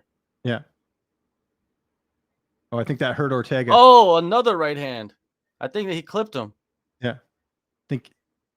Yeah, it looked like he hurt him a little bit. Yeah. Oh, yeah, Volk with another right leg kick. Ortega, That's good. I think Ortega's on cruise control right now. Yeah. Oh, nice jab there by Volkanovski. Yeah. Trying to get him in the clinch position. Doesn't work. They split. Volkanovski. Yeah. Ortega on survival mode. Yeah. Oh, Ortega's nose is bleeding now. Oh, he's firing back though. Yeah. Oh, the jab, dude. Mm-hmm. Ortega. Yeah. Yeah. I don't know if still that in nose it. is broken, but yeah. You look at his face now. Yeah, the middle of his face. He's like just looked 40% a on target. Doom. Remember that'll game? Oh, I think did Volk get rocked there? Oh no, I think he just slipped. No, he didn't even slip. He just dipped down. Yeah. Changed levels. Yeah, this is starting to look a little bit like the Max fight with Ortega. It is, dude. That's not good. Yeah.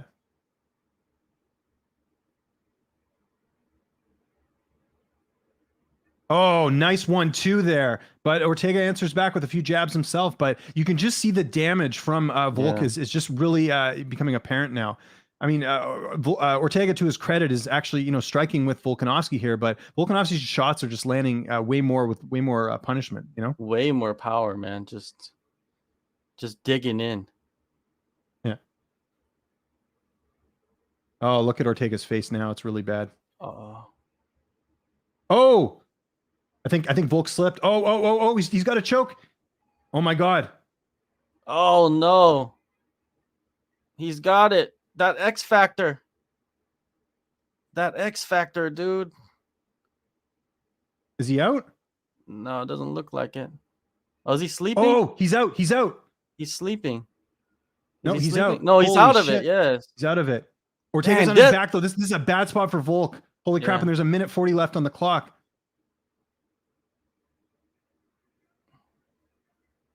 Ortega's got to. He's going for that head and arm. Holy crap! That could have been it. Yes. I can't believe he got out of that. Holy crap! Now he swept him. Yeah. Oh, this God. is crazy. Nice, but man, Ortega's face is like Jason or Freddy. Yeah. Freddy Oh, Krueger now one I on think his Volk's face. going. Volk senses the urgency. He's like, I got to finish this, man. Yeah. Minute 12 left, and Volk's in this position. Holy crap! Although saying this, do you want to be in this spot with Ortega right now? I'd get this. But the thing is, Ortega not many submissions off his back. To be honest, Yeah, with that's you. true. A lot of his submissions are just like he lunges forward, even on the feet. But Volk is doing a good job. Look at this though. See, triangle. He's got a triangle. Oh, does he? Yeah, he does. Holy crap! Oh, yeah. Be careful.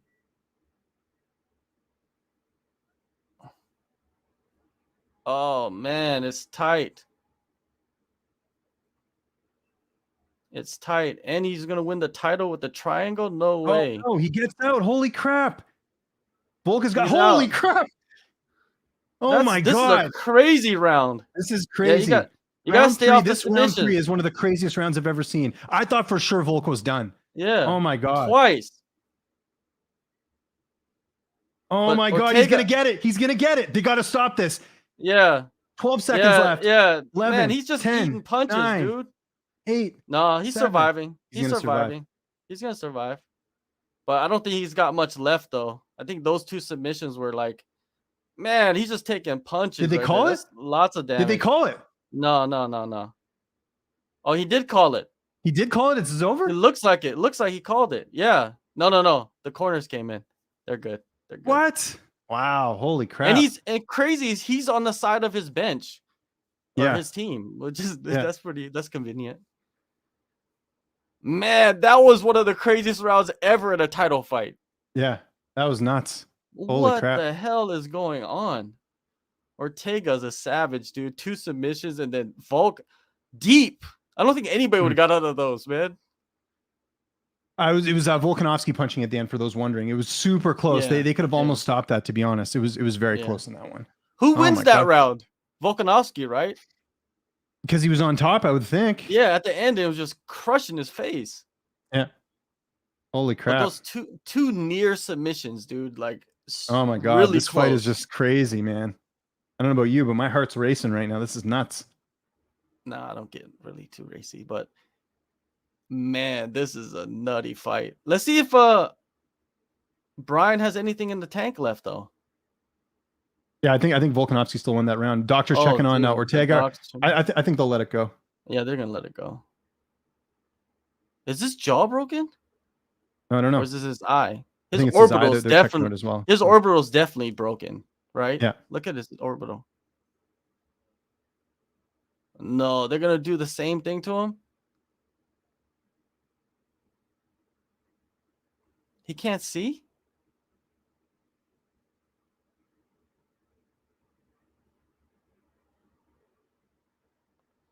Wasn't the max fight doctor stoppage too? They're letting it go? Okay, good. They are going to let it go. I was worried there for a second when Herb's doing the 4-finger test or whatever. So it's crazy. It's Ortega who can't see. He's in the corner right now. Yeah, Ortega. Volk looks like he's fresh to go. Yeah, Volk looks good. We'll see if Ortega can come back here and see what happens. So yeah, man. Well, what we learned now is like Volk needs to stay off the ground. That's what we learned.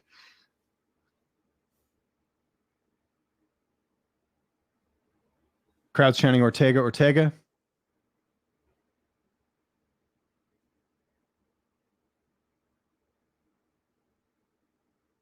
That's crazy that Ortega can submit him there. Like I thought for sure, at least the first or the second one. And if you're Volk, like, man, I think we answered the question of Volk's submission defense. Like incredible that he survived that. A lot of other fighters would have tapped early on in the fight. Anyways, 4th round underway. Yeah, we got a couple kicks there, a couple nice shots from Volk as well. So yeah. I think if Volk catches him clean, he's out on the feet. Yeah, I think. Yeah, I think Ortega's definitely taken a ton of damage in this fight. Yeah, a lot of damage. Some refs could have stopped it, to be honest. Yeah.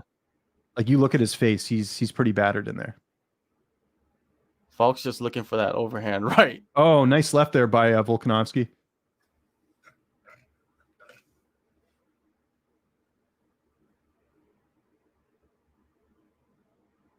Oh, nice left there by Ortega. Sorry, by Volkanovski.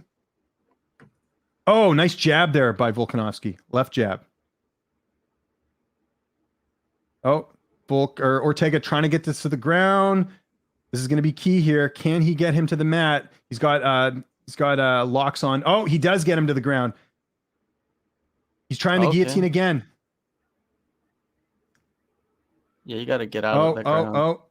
He's got a head and arm or whatever. Yeah, head and arm. Oh, he's got it.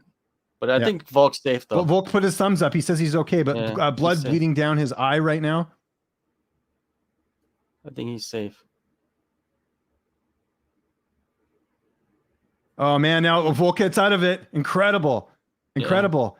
Now, Volk's if he gets Ortega flat on his back, but he's got to be careful here. Remember the triangle from the last round, right?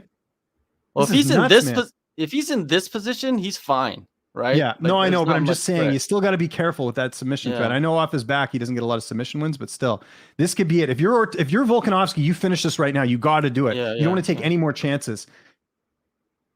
Yeah, there you go. The elbows right there. But Brian he's working on something always, dude, off that back. So gotta be careful once he starts pushing off the fence or something. Yeah. And right now we got Ortega on his back with Volkanovski trying to get on. See, this is what I'm talking about, the triangle. Like Ortega, you can see he's trying to set it up. Yeah. So Volkanovski's on top of him.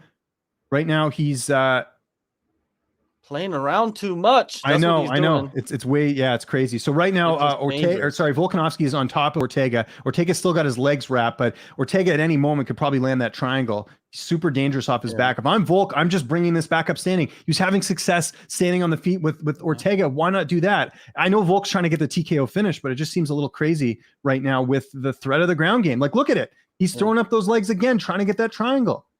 Volk must be pretty confident in his ground game. Otherwise, why even risk that as well? So exactly.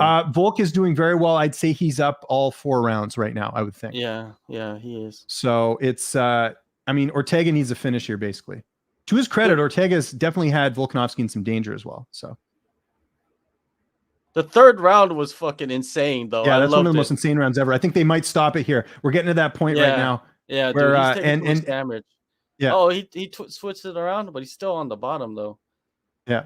But see, this is what I'm talking about. He's still landing those legs there as well. Yeah. So, See, gotta get out of there. oh, this is crazy. So right now, Volkanovski's like totally smothering Ortega right now. He's trying to Yeah. land those shots. He's trying to get the TKO finish. Ortega just, sort of holding on right now. You can tell Ortega's trying to set up that triangle, but it's just not happening right now. Total strikes in round 4 right now. Volkanovski 39, 8 for Ortega. So Volkanovski with another dominant round here. But the story of this fight is the fact that Ortega had a couple submissions and wasn't able to capitalize. Yeah. Now they're standing up. So things are going to get really interesting here. Ortega coming to his feet, He can't visibly get tired. up. Yeah, he can barely get up. Dude, He's moving like molasses right now. Yeah, dude. And Ortega's face is super battered. In terms of the damage, I mean, Ortega's taken a ton of damage in this fight. Volkanovski has a few cuts, but nothing is bad. They're standing and trading right now.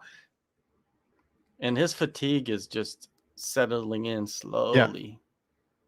Yeah, very much so. Ortega looks super slow. He's getting a jab in the face right now from Volkanovski. Oh, dude, that jab rocked him. There you go. I think that's another round for Volkanovski. So Ortega needs a finish here if he wants to get it done as well. So he's rocky, man. Look at him. He is shaking right now. What a savage, man, Ortega is. Yeah. Lots of damage, but man, so we're just heading into round 5 right now. Again, from my vantage point, I think for John as well, we both have Volkanovski up 4-0. Just like we were talking about earlier, right? Just 5 rounds. Just this is domination right here. But that third round, man. If you're just joining us right now, just go back and watch the third round after the fight's over. It's just the whole thing is insane.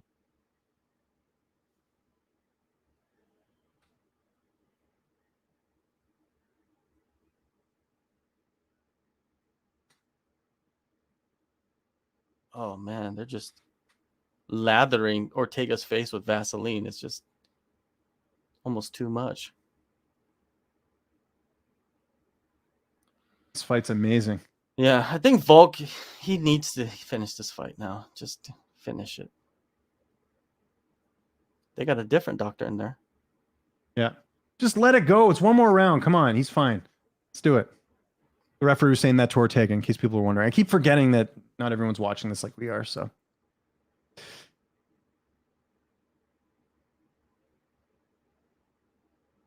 Joseph, to answer your question just quickly, will people be claiming for Alex Max 3? Absolutely, they will be. They're not going to do a rematch here. Like, I know Ortega had his chances, but this has been all Volk this fight, right? Overall? Yeah, yeah. But man, those 2 submissions, though. I know. That, you know what? That, if anything, even it shows even more how underrated people are making Volk, right? Yeah. Here's a guy who survived 2 Brian Ortega submission attempts. A lot of fighters don't live to tell another day when it comes to Ortega and his ground game, right? So incredible that it's even got that far. And Ortega's definitely made leaps and bounds too. A lot of guys don't hang in there with Volkanovski like he is. So there we go. Man. Oh man, Ortega's still in it though. He's still throwing his legs he's hit another gear in this 5th round, but he needs a finish, right? I think this is all Volkanovski. Yeah. It's been, but you look at the face of Ortega, man. He's just taking a ton of damage. Another left jab there from Volk again. Oh. Yeah. I think his nose is broken too, probably already. So now Ortega trying the takedown again, doesn't get it this time. Nice takedown defense there from Volkanovski as well. I think he just doesn't have the strength. Yeah, it's probably going to end up, I mean, unless, nice shot there. As I say that, Volkanovski lands a big shot there. Ortega trying to use those like short elbows to do something. Looks good. But Volkanovski completely just doing whatever he really wants to do. The striking is just apparent, the striking difference. They just did a headbutt. That was a clash of heads. Oh, was it? Oh, okay. I thought it was a grand shot.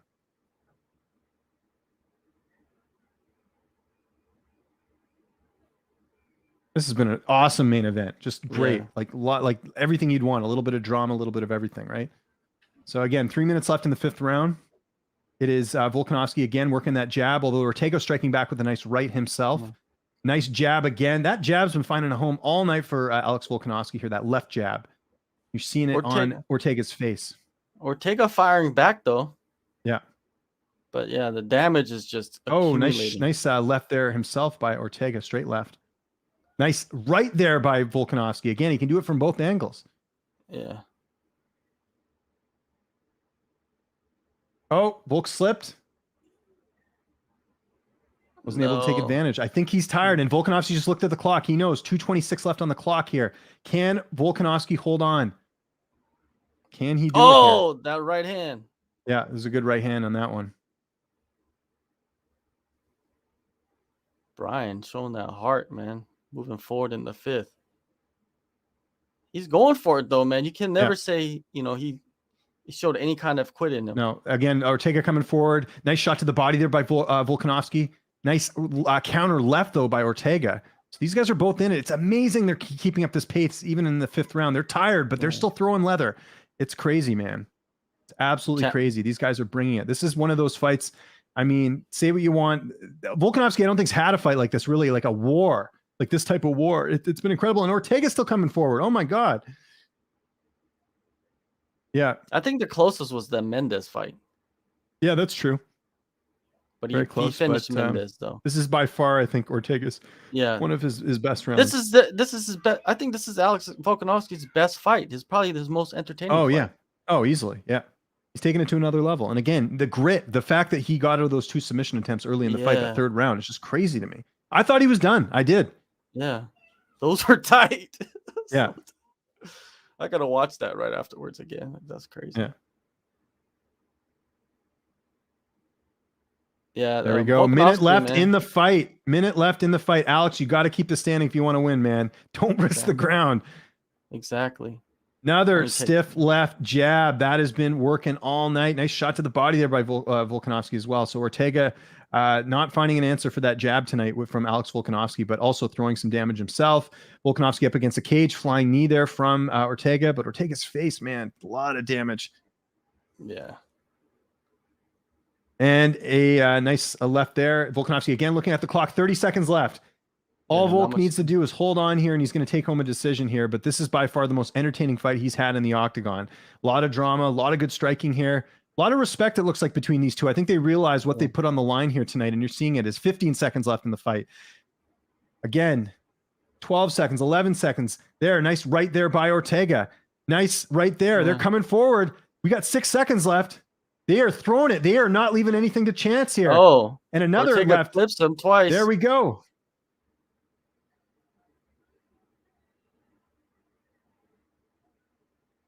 Yeah, they're hugging it out. That's good. You like to see that. That was a good fight, man.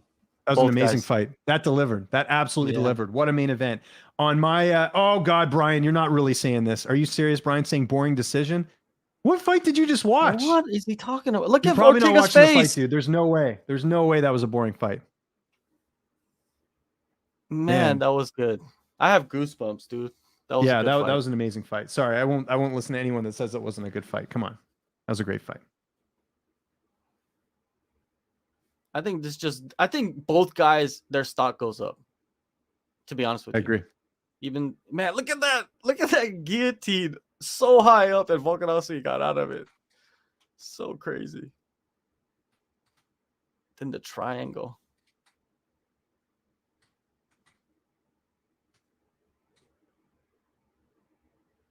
You think Hendrik Gracie is going to do a breakdown of Volkanovski's escapes? Maybe. You ever watch those? No, I haven't. No. No. All right.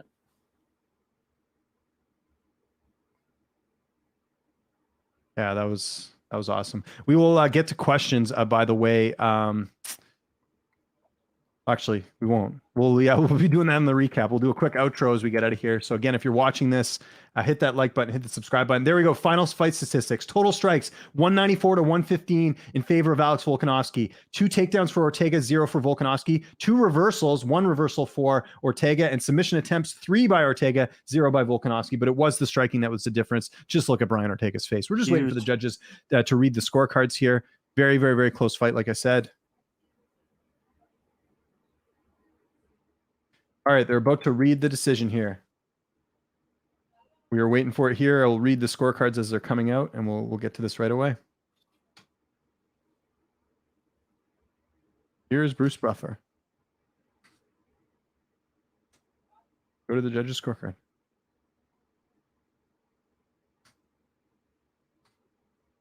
29-46? 50-45? Yeah. 50-44. Wow. Missed decision. And still. For a second there, I was about to hear a new. I was like, no way.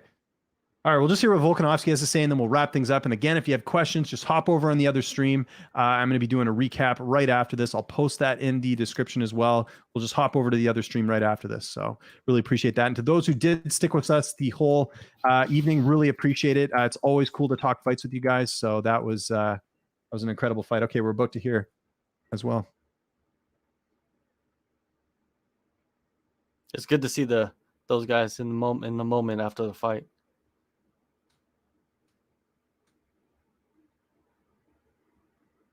Yeah, what he's gonna say? Is he gonna call out somebody? Got it. I mean, yeah, he's got to get the winner of that fight. Maybe he moves up to 55.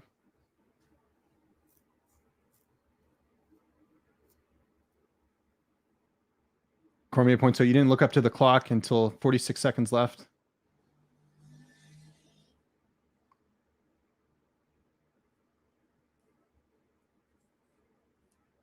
Preparation. I told you. That's what he's saying.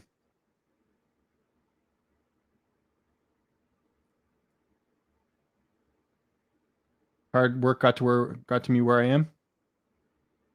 Sky's the limit for any of you. I did this for you. He says he did this for Australia. Good for him, man. Everyone that helped me, I did this for you. I'm going to keep proving you wrong time and time again. Just looking at the highlights.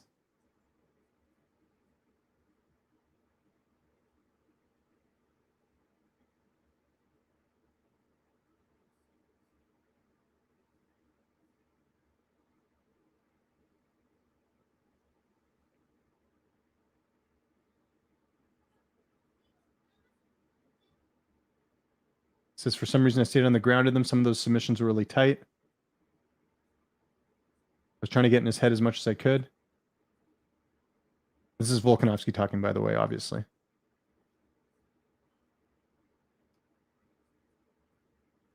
It's 20 wins in a row. Is there finally time to put respect in your name? About effing time. Keep doubting me, he says.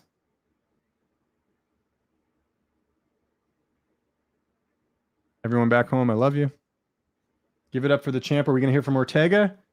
Probably not a great idea, but hey, what are you going to do? Gives a shout out to his kids. Wow, look at Ortega's face. Looks like a raccoon. Jesus. It's all busted up. Respect, though, man. He gave a hell of a fight to Volkanovski. Yeah, that was a great fight.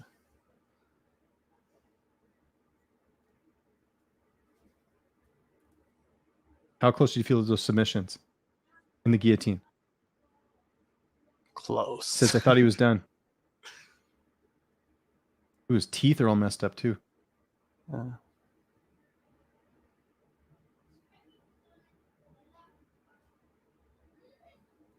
Says he heard him gargling. He slipped up. Nothing but love.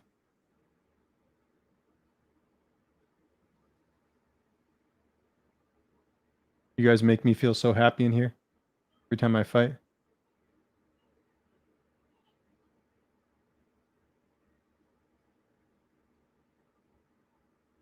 Time to go back in there and climb this ladder. I'm evolving.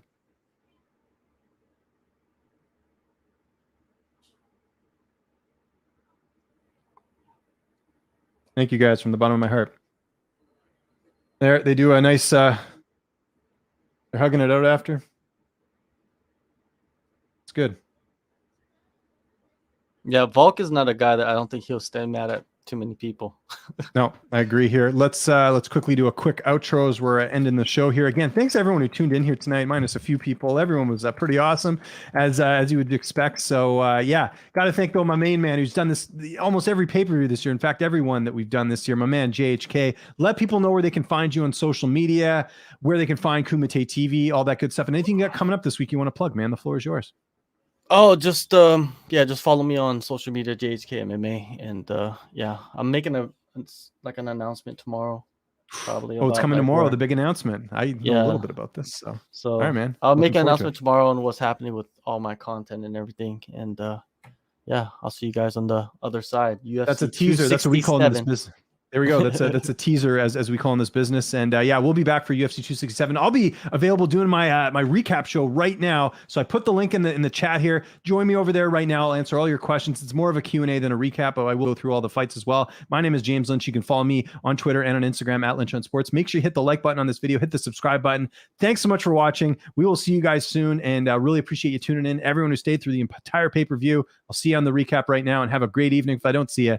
This has been another Hangout stream for myself and JHK. Thanks so much for watching. Also, we do a podcast every Wednesday called the Fantasy Fanatics MMA Podcast. You can check that out on the Fantasy Fanatics MMA YouTube page. We do it every Tuesday now at 5 p.m. Pacific time, 8 p.m. Eastern time. The time has changed, but we're doing that show. So if you guys liked us tonight, check us out every week. We do a podcast together called the Fantasy Fanatics MMA Podcast. I think I've said everything, John. I'll let you out of here. I'm out of here too. Take care, everyone, and